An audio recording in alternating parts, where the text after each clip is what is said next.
ਮੇਰੀ ਸਮੂਹ ਵਿਦਿਆਰਥੀਆਂ ਨੂੰ ਦੋਵੇਂ ਹੱਥ ਜੋੜ ਕੇ ਸਤਿ ਸ਼੍ਰੀ ਅਕਾਲ। ਅਸੀਂ ਸਾਰੇ ਜਾਣਦੇ ਹਾਂ ਕਿ ਦਸੰਬਰ ਮਹੀਨੇ ਦਾ ਆਖਰੀ ਹਫ਼ਤਾ ਚੱਲ ਰਿਹਾ ਹੈ। ਪੋਹ ਦੇ ਇਹਨਾਂ ਦਿਨਾਂ ਦਾ ਸਾਡੀਆਂ ਜ਼ਿੰਦਗੀਆਂ ਦੇ ਉੱਤੇ, ਸਾਡੀ ਜੀਵਨ ਜਾਂਚ ਦੇ ਉੱਤੇ ਬਹੁਤ ਹੀ ਇੱਕ ਡੂੰਘਾ ਅਸਰ ਰਿਹਾ ਹੈ। ਅਸੀਂ ਜਿਸ ਮਿੱਟੀ 'ਚ ਜੰਮੇ ਆ, ਸਾਨੂੰ ਉਸ ਮਿੱਟੀ ਨੇ ਇੱਕ ਇਤਿਹਾਸ ਬਖਸ਼ਿਆ ਤੇ ਉਸ ਇਤਿਹਾਸ ਦੇ ਵਿੱਚ ਕੁਝ ਕੁ ਅਣਮੁੱਲੀਆਂ ਘਟਨਾਵਾਂ ਵਾਪਰੀਆਂ ਨੇ ਜਿਨ੍ਹਾਂ ਦਾ ਸਾਡੇ ਹਿਰਦਿਆਂ ਦੇ ਵਿੱਚ ਵੀ ਇੱਕ ਡੂੰਘਾ ਵਾਸ ਰਿਹਾ ਹੈ। ਦਸਮ ਪਾਤਸ਼ਾਹ ਸ਼੍ਰੀ ਗੁਰੂ ਗੋਬਿੰਦ ਸਿੰਘ ਸਾਹਿਬ ਜੀ ਦੇ ਜੀਵਨ ਦਾ ਲੰਬਾ ਸਮਾਂ ਜੰਗਾਂ ਦੇ ਵਿੱਚ ਸਫ਼ਰ ਕਰਦਿਆਂ ਲੰਘਿਆ ਤੇ ਜੰਗਾਂ ਦਾ ਉਹ ਸਫ਼ਰ ਇੱਕ ਦੌਰ ਦੇ ਵਿੱਚ ਸ਼ਹਾਦਤਾਂ ਦੇ ਵਿੱਚੋਂ ਹੋ ਕੇ ਲੰਘਦਾ ਹੈ, ਕੁਰਬਾਨੀਆਂ ਦੇ ਵਿੱਚੋਂ ਹੋ ਕੇ ਲੰਘਦਾ ਹੈ ਤੇ ਉਹ ਸਭ ਸ਼ਹਾਦਤਾਂ ਇਹਨਾਂ ਦਿਨਾਂ ਦੇ ਵਿੱਚ ਵਾਪਰਦੀਆਂ ਨੇ। ਅੱਜ ਦਾ ਇਹ ਸੈਸ਼ਨ ਅਸੀਂ ਉਹਨਾਂ ਤਮਾਮ ਸ਼ਹੀਦਾਂ ਨੂੰ ਸਮਰਪਿਤ ਕਰਦੇ ਹਾਂ ਤੇ ਜਿੰਨਾ ਕੁ ਵਿਸਥਾਰਕ ਰੂਪ ਦੇ ਵਿੱਚ ਸੰਭਵ ਹੈ ਜਾਣਨ ਦੀ ਕੋਸ਼ਿਸ਼ ਕਰਦੇ ਹਾਂ ਕਿ ਉਹਨਾਂ ਦਿਨਾਂ ਦੇ ਵਿੱਚ ਕੀ ਘਟਨਾਵਾਂ ਵਾਪਰੀਆਂ, ਕੌਣ ਸਾਡੇ ਸ਼ਹੀਦ ਹੋਏ, ਕੀ ਇਹਨਾਂ ਦਿਨਾਂ ਦਾ ਇਤਿਹਾਸ ਹੈ। ਤੇ ਇਸ ਦੇ ਨਾਲ ਹੀ ਮੈਂ ਉਮੀਦ ਕਰਦਾ ਕਿ ਅਸੀਂ ਪੰਜਾਬ ਦੇ ਜਿਸ ਮਰਜ਼ੀ ਖੂੰਜੇ ਤੋਂ ਆਉਂਦੇ ਹਾਂ, ਅਸੀਂ ਇਸ ਇਤਿਹਾਸ ਤੋਂ ਪਹਿਲਾਂ ਤੋਂ ਜਾਣੂ ਹਾਂ। ਸਾਡੀਆਂ ਮਾਵਾਂ ਨੇ, ਸਾਡੀਆਂ ਦਾਦੀਆਂ ਨੇ ਸਾਨੂੰ ਇਤਿਹਾਸ ਦੱਸਿਆ, ਸਾਨੂੰ ਇਹ ਸਾਖੀਆਂ ਸੁਣਾਈਆਂ ਨੇ, ਸਾਨੂੰ ਨਿੱਕੇ ਬਾਲਾਂ ਦੇ ਕਿੱਸੇ ਸੁਣਾਏ ਨੇ, ਅਸੀਂ ਗੁਰਦੁਆਰਿਆਂ ਦੇ ਵਿੱਚ ਇਹ ਸਾਖੀਆਂ ਸੁਣੀਆਂ ਨੇ। ਤਾਂ ਗੱਲ ਇਹ ਹੈ ਕਿ 9ਵੇਂ ਪਾਤਸ਼ਾਹ ਦੀ ਸ਼ਹੀਦੀ ਤੋਂ ਬਾਅਦ ਦਸਮ ਪਾਤਸ਼ਾਹ ਦਾ ਜ਼ਿਆਦਾ ਸਮਾਂ ਅਨੰਦਪੁਰ ਸਾਹਿਬ ਦੇ ਇਲਾਕੇ ਦੇ ਵਿੱਚ ਲੰਘਦਾ ਹੈ। ਦਿੱਲੀ ਦੇ ਵਿੱਚ ਮੁਗਲ ਹਕੂਮਤ ਕਾਇਮ ਹੈ, ਪਹਾੜੀ ਰਾਜੇ ਬੈਠੇ ਨੇ। ਇਹ ਸਾਰੇ ਦੇ ਸਾਰੇ ਖਾਲਸੇ ਦੀ ਚੜ੍ਹਦੀ ਕਲਾ ਤੋਂ, ਗੁਰੂ ਗੋਬਿੰਦ ਸਿੰਘ ਜੀ ਤੋਂ, ਗੁਰੂ ਗ੍ਰੰਥ ਸਾਹਿਬ ਦੇ ਸ਼ਬਦ ਤੋਂ ਭੈ ਖਾਂਦੇ ਨੇ, ਭੈ ਪੀਤ ਨੇ ਕਿ ਜੇਕਰ ਇਹਨਾਂ ਨੇ ਆਪਣਾ ਦੱਬੇ ਕੁਚਲੇ ਲੋਕਾਂ ਦੇ ਉੱਤੇ ਰਾਜ ਇਸੇ ਤਰ੍ਹਾਂ ਕਾਇਮ ਰੱਖਣਾ ਹੈ ਤਾਂ ਖਾਲਸੇ ਦੀ ਚੜ੍ਹਦੀ ਕਲਾ ਨੂੰ ਰੋਕਿਆ ਜਾਣਾ ਹੈ। ਇਹਨਾਂ ਲਈ ਗੁਰੂ ਗੋਬਿੰਦ ਸਿੰਘ ਜੀ ਨੂੰ ਕਾਬੂ ਕਰਨਾ ਜ਼ਰੂਰੀ ਹੋ ਜਾਂਦਾ ਹੈ। ਇਸੇ ਮਕਸਦ ਦੇ ਨਾਲ ਲਗਾਤਾਰ ਗੁਰੂ ਸਾਹਿਬ ਨੂੰ ਜੰਗਾਂ ਦੇ ਵਿੱਚ ਉਲਝਾਇਆ ਜਾਂਦਾ ਹੈ, ਲਗਾਤਾਰ ਹਮਲੇ ਕੀਤੇ ਜਾਂਦੇ ਨੇ ਤੇ ਆਖਰ 1704 ਈਸਵੀ ਦੇ ਵਿੱਚ ਆ ਕੇ ਅਨੰਦਪੁਰ ਸਾਹਿਬ ਦੇ ਕਿਲ੍ਹੇ ਨੂੰ, ਜਿੱਥੇ ਗੁਰੂ ਗੋਬਿੰਦ ਸਿੰਘ ਜੀ ਦਾ ਵਾਸ ਹੈ, ਉਹਨੂੰ ਘੇਰਾ ਪਾ ਲਿਆ ਜਾਂਦਾ ਹੈ। ਮੁਗਲ ਫੌਜ ਹਰ ਤਰ੍ਹਾਂ ਦਾ ਹੀਲਾ ਵਰਤਦੀ ਹੈ, ਹਰ ਤਰ੍ਹਾਂ ਦਾ ਹਥਿਆਰ ਵਰਤਦੀ ਹੈ। ਕਿਲ੍ਹੇ ਦੇ ਅੰਦਰੋਂ ਖਾਲਸਾ ਚੜ੍ਹਦੀ ਤੋਂ ਚੜ੍ਹਦੀ ਕਲਾ ਦੇ ਵਿੱਚ ਹੈ। ਜਿਸ ਵੀ ਰੂਪ ਦੇ ਵਿੱਚ ਬਾਹਰੋਂ ਹਮਲਾ ਹੁੰਦਾ ਉਸ ਰੂਪ ਦਾ ਉਸੇ ਹੀ ਤਰ੍ਹਾਂ ਮੂੰਹ ਤੋੜ ਜਵਾਬ ਦਿੱਤਾ ਜਾਂਦਾ ਹੈ। ਇਹ ਲਗਾਤਾਰ ਘੇਰਾ ਕਾਇਮ ਹੁੰਦਾ ਹੈ, ਅੰਦਰੋਂ ਖਾਲਸਾ ਪੂਰੇ ਦਾ ਪੂਰਾ ਕਾਇਮ ਹੈ, ਤਾਂ ਇਹ ਯੁੱਧ ਇੱਕ ਕਿਸਮ ਦਾ ਲਗਾਤਾਰ ਚੱਲਦਾ ਹੀ ਰਹਿੰਦਾ ਹੈ। ਬਾਹਰੋਂ ਮੁਗਲ ਫੌਜ ਕਿਸੇ ਵੀ ਤਰ੍ਹਾਂ ਦਾ ਜ਼ੋਰ ਨਾਲ ਚੱਲਦਾ ਦੇਖ ਕੇ, ਹਰ ਹਥਿਆਰ ਫੇਲ ਹੁੰਦਾ ਦੇਖ ਕੇ ਬੇਵਸ ਵੀ ਹੋ ਜਾਂਦੀ ਹੈ, ਤਾਂ ਹੋਰ ਤਰ੍ਹਾਂ ਦੀਆਂ ਕੁਛ ਨੀਤੀਆਂ ਅਪਣਾਉਂਦੀ ਹੈ ਕਿ ਗੁਰੂ ਸਾਹਿਬ ਨੂੰ ਕਿਸੇ ਹੋਰ ਤਰ੍ਹਾਂ ਕਾਬੂ ਕੀਤਾ ਜਾ ਸਕੇ। ਕਈ ਤਰ੍ਹਾਂ ਦੇ ਲਾਲਚਾਂ ਦੇ ਸੱਦੇ ਭੇਜੇ ਜਾਂਦੇ ਨੇ, ਹੋਰ ਕਈ ਤਰ੍ਹਾਂ ਦੀਆਂ ਸੰਧੀਆਂ ਕਰਨ ਦੀ ਕੋਸ਼ਿਸ਼ ਕੀਤੀ ਜਾਂਦੀ ਹੈ। ਪਰ ਇਹ ਸਾਰੇ ਸਮੇਂ ਦੇ ਵਿੱਚ ਜਿਹੜਾ ਇਹ 6 ਤੋਂ 7 ਮਹੀਨੇ ਦਾ ਘੇਰ ਹੈ, ਇਸ ਸਮੇਂ ਦੇ ਵਿੱਚ ਅੰਦਰ ਖਾਲਸੇ ਦਾ ਰਸਦ ਪਾਣੀ ਮੁੱਕਣ ਲੱਗ ਜਾਂਦਾ ਹੈ, ਦਵਾ ਦਾਰੂ ਮੁੱਕ ਜਾਂਦਾ ਹੈ, ਖਾਣ ਪੀਣ ਦਾ ਸਮਾਨ ਮੁੱਕ ਜਾਂਦਾ ਹੈ। ਤਾਂ ਸੰਗਤ ਦੇ ਵਿੱਚ ਇੱਕ ਹਿੱਸਾ ਗੁਰੂ ਸਾਹਿਬ ਨੂੰ ਬੇਨਤੀ ਕਰਨ ਆਉਂਦਾ ਹੈ ਕਿ ਬਾਹਰ ਮੁਗਲ ਫੌਜ ਉਹ ਵੀ ਆਪਾਂ ਨੂੰ ਰਾਹ ਦੇਣ ਨੂੰ ਰਾਜ਼ੀ ਹੋਏ ਨੇ। ਮੁਗਲ ਹਾਕਮਾਂ ਨੇ ਕੁਰਾਨ ਦੀਆਂ ਸੋਹਾਂ ਖਾਧੀਆਂ ਕਿ ਤੁਸੀਂ ਕਿਲ੍ਹਾ ਛੱਡ ਕੇ ਜਾਓ, ਕੋਈ ਤੁਹਾਡੇ ਤੇ ਹਮਲਾ ਨਹੀਂ ਕਰੂਗਾ, ਤੁਹਾਨੂੰ ਰਾਹ ਦਿੱਤਾ ਜਾਊਗਾ, ਕਿਸੇ ਤਰ੍ਹਾਂ ਦੀ ਪਰੇਸ਼ਾਨੀ ਨਹੀਂ ਆਉਣ ਦਿੱਤੀ ਜਾਊਗੀ। ਗੁਰੂ ਸਾਹਿਬ ਹੁਣ ਤਾਂ ਜਾਣੀ ਜਾਣ ਨੇ, ਪਰ ਸੰਗਤ ਦੀ ਬਾਰ-ਬਾਰ ਬੇਨਤੀ ਕਰਕੇ ਆਖਰ ਨੂੰ ਰਾਜ਼ੀ ਹੋ ਜਾਂਦੇ ਨੇ ਕਿ 5 ਤੇ 6 ਪੋਹ ਦੀ ਰਾਤ ਨੂੰ ਕਿਲ੍ਹਾ ਛੱਡਿਆ ਜਾਊਗਾ। ਤਾਂ ਇਹ ਫੈਸਲਾ ਕੀਤਾ ਜਾਂਦਾ ਗੁਰੂ ਸਾਹਿਬ ਵੱਲੋਂ ਕਿ 5 ਤੇ 6 ਪੋਹ ਦੀ ਜਿਹੜੀ ਅੱਧੀ ਰਾਤ ਹੋਊਗੀ, 6 ਪੋਹ ਨੂੰ ਇਹ ਕਿਲ੍ਹਾ ਛੱਡਿਆ ਜਾਊਗਾ। ਤਾਂ ਆਨੰਦਗੜ੍ਹ ਸਾਹਿਬ ਜਿਹੜਾ ਉੱਥੇ ਕਿਲ੍ਹਾ ਅਨੰਦਪੁਰ ਸਾਹਿਬ ਦੇ ਵਿੱਚ ਉਹ ਕਿਲ੍ਹਾ ਛੱਡਿਆ ਜਾਂਦਾ ਹੈ। ਕਿਲ੍ਹਾ ਛੱਡਣ ਤੋਂ ਬਾਅਦ 6 ਪੋਹ ਨੂੰ ਕਿਲ੍ਹਾ ਛੱਡਦਿਆਂ ਜਦੋਂ ਮੁਗਲ ਫੌਜ ਨੂੰ ਖਬਰ ਪਹੁੰਚਦੀ ਹੈ, ਉਹਨਾਂ ਨੂੰ ਭਿਣਕ ਲੱਗਦੀ ਹੈ ਕਿ ਗੁਰੂ ਸਾਹਿਬ ਨੇ ਆਪਣੇ ਪਰਿਵਾਰ ਸਮੇਤ, ਹੋਰ ਸਿੰਘਾਂ ਸਿੰਘਣੀਆਂ ਸਮੇਤ ਪੂਰੇ ਦਾ ਪੂਰਾ ਜਥਾ, ਜਿੰਨੇ ਧਾਰਮਿਕ ਗ੍ਰੰਥ, ਜਿੰਨਾ ਸਾਹਿਤ ਨਾਲ ਹੈ, ਜਿੰਨੇ ਘੋੜੇ ਨਾਲ ਨੇ, ਉਹਨਾਂ ਨੂੰ ਲੈ ਕੇ ਕਿਲ੍ਹਾ ਛੱਡਿਆ ਹੈ। ਤਾਂ ਇਹ ਖਬਰ ਮਿਲਦਿਆਂ ਹੀ ਮੁਗਲ ਹਾਕਮ ਆਪਣੀਆਂ ਸੋਹਾਂ ਤੋੜਦੇ ਨੇ। ਕੁਰਾਨ ਦੀਆਂ ਸੋਹਾਂ ਖਾਧੀਆਂ ਸੀ, ਸੋਹਾਂ ਤੋੜ ਕੇ ਗੁਰੂ ਸਾਹਿਬ ਦੇ ਵਫਦ ਦੇ ਉੱਤੇ ਹਮਲਾ ਕੀਤਾ ਜਾਂਦਾ ਹੈ। ਇਸ ਸਾਰੇ ਵਫਦ ਦੀ ਅਗਵਾਈ ਭਾਈ ਉਦੈ ਸਿੰਘ ਦੇ ਹੱਥ ਹੁੰਦੀ ਹੈ। ਗੁਰੂ ਦੀ ਫੌਜ ਦਾ ਇੱਕ ਤਕੜਾ ਸਿਪਾਹੀ ਰਿਹਾ ਭਾਈ ਉਦੈ ਸਿੰਘ। ਉਹ ਸ਼ੁਰੂ ਤੋਂ ਹੀ ਗੁਰੂ ਦੇ ਵਫਦ ਦੀ ਹਮੇਸ਼ਾ ਰਾਖੀ ਕਰਦਾ ਰਿਹਾ। ਤਾਂ ਇਸ ਵਫਦ ਦੇ ਵਿੱਚ ਵੀ ਜਦੋਂ ਮੁਗਲ ਫੌਜ ਆ ਕੇ ਹਮਲਾ ਕਰਦੀ ਹੈ ਤਾਂ ਭਾਈ ਉਦੈ ਸਿੰਘ ਆਪਣੇ ਸਿੰਘਾਂ ਸਮੇਤ ਮੂਹਰੇ ਹੋ ਕੇ ਟੱਕਰਦਾ। ਗੁਰੂ ਸਾਹਿਬ ਦੇ ਕਾਫਲੇ ਨੂੰ ਲੰਘਣ ਦਿੱਤਾ ਜਾਂਦਾ। ਭਾਈ ਉਦੈ ਸਿੰਘ ਹਰ ਤਰ੍ਹਾਂ ਦੇ ਹਮਲੇ ਨੂੰ ਰੋਕਦਾ ਤੇ ਰੋਕਦਾ ਹੋਇਆ ਆਖਰ ਨੂੰ ਸ਼ਹੀਦੀ ਪਾ ਜਾਂਦਾ। ਭਾਈ ਉਦੈ ਸਿੰਘ ਮੇਰੇ ਖਿਆਲ 'ਚ ਇਹ ਅਨੰਦਪੁਰ ਸਾਹਿਬ ਦਾ ਕਿਲ੍ਹਾ ਛੱਡਣ ਤੋਂ ਲੈ ਕੇ ਚਮਕੌਰ, ਸਰਸਾ ਪਾਰ ਕਰਦਿਆਂ ਚਮਕੌਰ ਸਾਹਿਬ, ਠੰਡੇ ਬੁਰਜ ਦਾ ਇਤਿਹਾਸ ਹੈ, ਮਾਛੀਵਾੜੇ ਆਖਰ ਨੂੰ ਗੁਰੂ ਸਾਹਿਬ ਨੇ ਪਹੁੰਚਣਾ। ਇਸ ਸਾਰੇ ਇਤਿਹਾਸ ਦੇ ਵਿੱਚ ਭਾਈ ਉਦੈ ਸਿੰਘ ਤੇ ਉਸਦੇ ਸਿੰਘ ਪਹਿਲੇ ਸ਼ਹੀਦ ਨੇ। ਭਾਈ ਉਦੈ ਸਿੰਘ ਦੀ ਸ਼ਹੀਦੀ ਸ਼ਾਹੀ ਟਿੱਬੀ ਦੀ ਜਿਹੜੀ ਇਹ ਸਾਰੀ ਲੜਾਈ ਹੋਈ ਸੀ, ਜਿੱਥੋਂ ਵਫਦ ਨੇ ਲੰਘਣਾ ਸੀਗਾ, ਉੱਥੇ ਸ਼ਹੀਦੀ ਹੁੰਦੀ ਹੈ। ਵਫਦ ਸਾਰੇ ਦਾ ਸਾਰਾ ਸਰਸਾ ਦੇ ਕੰਢੇ ਪਹੁੰਚ ਜਾਂਦਾ, ਮਗਰੋਂ ਮੁਗਲ ਫੌਜ ਚੜ੍ਹੀ ਆਉਂਦੀ ਹੈ, ਸਰਸਾ ਨਦੀ ਪਾਰ ਕਰਨੀ ਹੈ। ਸਰਸਾ ਪਾਰ ਕਰਦਿਆਂ ਸਰਸਾ ਦਾ ਪਾਣੀ ਚੜ੍ਹਿਆ ਹੁੰਦਾ ਹੈਗਾ। ਜਿੱਥੇ ਸਾਰੇ ਦਾ ਸਾਰਾ ਸਾਡਾ ਕੁਛ ਧਾਰਮਿਕ ਗ੍ਰੰਥਾਂ ਦਾ ਵੀ ਕਿਹਾ ਜਾਂਦਾ ਹੈ, ਕੁਛ ਸਾਹਿਤ ਕਿਹਾ ਜਾਂਦਾ ਕਿ ਰੁੜ ਜਾਂਦਾ, ਕੁਛ ਘੋੜੇ ਰੁੜ ਜਾਂਦੇ ਨੇ। ਸੰਗਤ ਬਹੁਤ ਔਖੀ ਹੋ ਕੇ ਸਰਸਾ ਨੂੰ ਪਾਰ ਕਰਦੀ ਹੈ। ਮਗਰੋਂ ਮੁਗਲ ਫੌਜ ਦਾ ਹਮਲਾ ਹੈਗਾ, ਇੱਧਰੋਂ ਸਰਸਾ ਦਾ ਪਾਣੀ ਚੜਿਆ ਹੋਇਆ ਹੈਗਾ। ਤਾਂ ਇਹ ਪਾਰ ਕਰਦਿਆਂ ਸਾਡੇ ਇੱਕ ਇਤਿਹਾਸ ਦੀ ਸਭ ਤੋਂ ਜਿਹੜੀ ਇੱਕ ਵੱਡੀ ਘਟਨਾ ਹੈ ਉਹ ਵਾਪਰਦੀ ਹੈ ਕਿ ਗੁਰੂ ਸਾਹਿਬ ਦਾ ਪਰਿਵਾਰ ਇੱਕ ਦੂਜੇ ਤੋਂ ਵਿਛੜ ਜਾਂਦਾ ਹੈ। ਇਹ ਸਾਰੇ ਦਾ ਸਾਰਾ ਜਿਹੜਾ ਇੱਕ ਵਫਦ ਤੁਰਿਆ ਆਉਂਦਾ ਸੀਗਾ, ਇਹ 2 ਜਾਂ 4 ਹਿੱਸਿਆਂ ਦੇ ਵਿੱਚ ਵਿਛੜ ਜਾਂਦਾ, ਜਿਹਦੇ ਵਿੱਚ ਗੁਰੂ ਸਾਹਿਬ ਆਪਣੇ ਕੁਛ 35-40 ਸਿੰਘਾਂ ਦੇ ਨਾਲ, ਜਿਹਦੇ ਵਿੱਚ 2 ਵੱਡੇ ਸਾਹਿਬਜ਼ਾਦੇ ਵੀ ਨੇ ਗੁਰੂ ਸਾਹਿਬ ਦੇ, ਉਹ ਇੱਕ ਪਾਸੇ ਨੂੰ ਹੋ ਰਹਿੰਦੇ ਨੇ, ਉਹ ਚਮਕੌਰ ਵਾਲੇ ਪਾਸੇ ਨੂੰ ਵੱਧਦੇ ਨੇ। ਮਾਤਾ ਜੀਤੋ ਜੀ ਤੇ ਜਿਹੜੇ ਗੁਰੂ ਦਰਬਾਰ ਦੇ ਕੁਛ ਹੋਰ ਆਲਾ ਅਧਿਕਾਰੀ ਸੀਗੇ ਉਹ ਦਿੱਲੀ ਵੱਲ ਨੂੰ ਹੋ ਤੁਰਦੇ ਨੇ। ਤੇ ਗੁਰੂ ਸਾਹਿਬ ਦੇ ਮਾਤਾ ਜੀ, ਮਾਤਾ ਗੁਜਰ ਕੌਰ ਜੀ, ਅਸੀਂ ਮਾਤਾ ਗੁਜਰੀ ਜੀ ਦੇ ਨਾਮ ਤੋਂ ਜ਼ਿਆਦਾ ਜਾਣਦੇ ਹਾਂ, ਤੇ ਛੋਟੇ ਸਾਹਿਬਜ਼ਾਦੇ, ਇਹ 3 ਜਾਣੇ ਇੱਕ ਪਾਸੇ ਨੂੰ ਤੁਰ ਪੈਂਦੇ ਨੇ। ਤਾਂ ਇਹ 6 ਪੋਹ 7 ਪੋਹ ਦਾ ਦਿਨ ਹੈ ਜਦੋਂ ਇਹ ਪਰਿਵਾਰ ਵਿਛੜਦਾ ਹੈਗਾ। ਅਸੀਂ ਗੁਰਦੁਆਰਾ ਪਰਿਵਾਰ ਵਿਛੋੜਾ ਸਾਹਿਬ ਵੀ ਦੇਖਿਆ। 8 ਪੋਹ ਨੂੰ ਗੁਰੂ ਸਾਹਿਬ ਚਮਕੌਰ ਪਹੁੰਚਦੇ ਨੇ। ਗੁਰੂ ਸਾਹਿਬ ਦੇ ਨਾਲ ਦੋਨੇ ਵੱਡੇ ਸਾਹਿਬਜ਼ਾਦੇ ਨੇ, ਕੁਛ 40 ਦੇ ਕਰੀਬ ਸਿੰਘ ਨੇ। ਚਮਕੌਰ ਪਹੁੰਚ ਕੇ ਚਮਕੌਰ ਸ਼ਹਿਰ ਦੇ ਮੁਖੀ ਨਾਲ ਸੰਪਰਕ ਕੀਤਾ ਜਾਂਦਾ ਕਿ ਸਾਨੂੰ ਰਹਿਣ ਦੇ ਲਈ ਨਿਵਾਸ ਕੁਛ ਬਖਸ਼ਿਆ ਜਾਵੇ, ਕੁਛ ਸਾਡੇ ਲਈ ਹੀਲਾ ਵਸੀਲਾ ਕੀਤਾ ਜਾਵੇ। ਸ਼ਹਿਰ ਦਾ ਜਿਹੜਾ ਮੁਖੀ ਹੈ ਉਹ ਮੁਗਲ ਫੌਜ ਦਾ ਖਾਸ ਹੈ, ਮੁਗਲ ਹਕੂਮਤ ਦਾ ਖਾਸ ਹੈ, ਤਾਂ ਉਹ ਬਿਲਕੁਲ ਕੋਰੀ ਨਾ ਕਰ ਦਿੰਦਾ ਕਿ ਰਹਿਣ ਲਈ ਕੁਛ ਨਹੀਂ ਦਿੱਤਾ ਜਾਊਗਾ। ਪਰ ਉਸ ਮੁਖੀ ਦਾ ਜਿਹੜਾ ਭਰਾ ਹੈ ਬਾਬਾ ਬੁੱਧੀ ਚੰਦ, ਉਹ ਗੁਰੂ ਘਰ ਦਾ ਕੂਕਰ ਸੀਗਾ, ਗੁਰੂ ਸਾਹਿਬ ਦਾ ਭਗਤ ਸੀਗਾ। ਤਾਂ ਉਹ ਆਪਣਾ ਜਿਹੜਾ ਚਮਕੌਰ ਦਾ ਕਿਲ੍ਹਾ ਹੈਗਾ, ਜਿਹੜਾ ਮਗਰੋਂ ਚਮਕੌਰ ਦੀ ਗੜੀ ਦੇ ਨਾਲ ਮਸ਼ਹੂਰ ਹੁੰਦਾ ਹੈ, ਉਹ ਆਪਣਾ ਕਿਲ੍ਹਾ ਬਖਸ਼ਦਾ ਹੈ, ਗੁਰੂ ਸਾਹਿਬ ਨੂੰ ਰਹਿਣ ਦੇ ਲਈ ਥਾਂ ਦਿੰਦਾ, ਗੁਰੂ ਸਾਹਿਬ ਦੀ ਸੇਵਾ ਦੇ ਵਿੱਚ ਹਾਜ਼ਰ ਹੋ ਜਾਂਦਾ ਹੈ। ਤਾਂ ਗੁਰੂ ਸਾਹਿਬ ਆਪਣੇ ਕੁਛ 35 ਤੋਂ 40 ਸਿੰਘ ਨਾਲ 2 ਵੱਡੇ ਸਾਹਿਬਜ਼ਾਦੇ, ਕੁਛ ਗੁਰੂ ਦੇ ਜਿਹੜੇ 5 ਪਿਆਰੇ ਸਾਜੇ ਗਏ ਸੀਗੇ, ਉਹ ਗੁਰੂ ਦੇ ਇਸ ਹਿੱਸੇ ਦੇ ਵਿੱਚ ਗੁਰੂ ਸਾਹਿਬ ਦੇ ਨਾਲ ਕਿਲ੍ਹੇ ਦੇ ਵਿੱਚ ਠਹਿਰਦੇ ਨੇ। ਮੁਗਲ ਫੌਜ ਨੂੰ ਖਬਰ ਪਹੁੰਚਦੀ ਹੈ ਕਿ ਇਸ ਕਿਲ੍ਹੇ ਦੇ ਵਿੱਚ ਨਿਵਾਸ ਹੈ ਹੁਣ ਗੁਰੂ ਸਾਹਿਬ ਦਾ। ਤਾਂ ਮੁਗਲ ਫੌਜ ਬਾਹਰੋਂ ਹਮਲਾ ਕਰਨ ਲਈ ਉਤਰਦੀ ਆ। ਕਿਲ੍ਹੇ ਦੇ ਮੁਗਲ ਫੌਜ ਨੇੜੇ ਪਹੁੰਚਦੀ ਹੈ। ਅੰਦਰੋਂ ਗੁਰੂ ਦੇ ਸਿੰਘ, 4 ਸਾਹਿਬਜ਼ਾਦੇ, 5 ਪਿਆਰੇ, ਗੁਰੂ ਸਾਹਿਬ ਖੁਦ ਅੰਦਰੋਂ ਉਸ ਹਮਲੇ ਦਾ ਤੀਰਾਂ ਨਾਲ ਜਵਾਬ ਦਿੰਦੇ ਨੇ। ਪੂਰਾ ਘਮਸਾਣ ਦਾ ਉੱਥੇ ਯੁੱਧ ਮੱਚਦਾ ਹੈਗਾ। ਪਰ ਜਦੋਂ ਤੀਰਾਂ ਦੀ ਗਿਣਤੀ ਘਟਦੀ ਹੈ, ਗੁਰੂ ਸਾਹਿਬ ਨੂੰ ਇੰਨਾ ਕੁ ਅੰਦਾਜ਼ਾ ਹੈਗਾ ਕਿ ਤੀਰਾਂ ਦੇ ਨਾਲ ਬਹੁਤਾ ਸਮਾਂ ਮੁਕਾਬਲਾ ਨਹੀਂ ਕੀਤਾ ਜਾ ਸਕਦਾ, ਮੁਗਲ ਫੌਜ ਕਿਲ੍ਹੇ ਦੇ ਹੋਰ ਨੇੜੇ ਆ ਰਹੀ ਹੈ। ਤਾਂ ਗੁਰੂ ਸਾਹਿਬ ਵੱਲੋਂ ਉੱਥੇ ਫੈਸਲਾ ਕੀਤਾ ਜਾਂਦਾ ਹੈ ਕਿ ਇਸ ਪੂਰੇ ਜਥੇ ਦੇ ਵਿੱਚੋਂ, ਇਸ ਪੂਰੀ ਸੰਗਤ ਦੇ ਵਿੱਚੋਂ 5-5 ਦੇ ਜਥੇ ਬਣਾ ਕੇ ਬਾਹਰ ਭੇਜੇ ਜਾਣਗੇ। ਮੁਗਲ ਫੌਜ ਦਾ ਟਾਕਰਾ ਕੀਤਾ ਜਾਊਗਾ, ਜਿੰਨਾ ਭਾਰੀ ਨੁਕਸਾਨ ਕੀਤਾ ਜਾ ਸਕਦਾ ਉਹ ਕੀਤਾ ਜਾਊਗਾ। ਸਾਰੇ ਦੇ ਸਾਰੇ ਸਿੰਘ ਇਸ ਗੱਲ ਤੋਂ ਕੋਈ ਵੀ ਅਣਜਾਣ ਨਹੀਂ ਹੈਗਾ ਕਿ ਇਹ 5-5 ਦੀਆਂ ਜਿਹੜੀਆਂ ਟੁਕੜੀਆਂ ਬਣਨਗੀਆਂ, 5-5 ਦਾ ਜਿਹੜਾ ਜਥਾ ਬਾਹਰ ਨੂੰ ਜਾਊਗਾ, ਇਹਨੇ ਆਖਰ ਨੂੰ ਸ਼ਹੀਦੀ ਪਾਉਣੀ ਆ। ਉੱਥੋਂ ਕੋਈ ਪਾਰ ਕਰਕੇ ਗਾਹਾਂ ਕਿਸੇ ਨੇ ਨਹੀਂ ਸੀ ਲੰਘਣਾ। ਮਕਸਦ ਸਿਰਫ ਇੰਨਾ ਸੀਗਾ ਕਿ ਮੁਗਲ ਫੌਜ ਨੂੰ ਕਿਲ੍ਹੇ ਦੇ ਨੇੜੇ ਆਉਣ ਤੋਂ ਰੋਕਣਾ ਹੈਗਾ ਤੇ ਵੱਧ ਤੋਂ ਵੱਧ ਨੁਕਸਾਨ ਕਰਨਾ ਹੈ। ਤਾਂ ਗੁਰੂ ਦੇ ਸਿੰਘ ਬਹੁਤ ਚਾਅ ਦੇ ਨਾਲ ਉਹ 5-5 ਦੇ ਜਥਿਆਂ ਦੇ ਵਿੱਚ ਹੁੰਦੇ ਨੇ ਤਿਆਰ।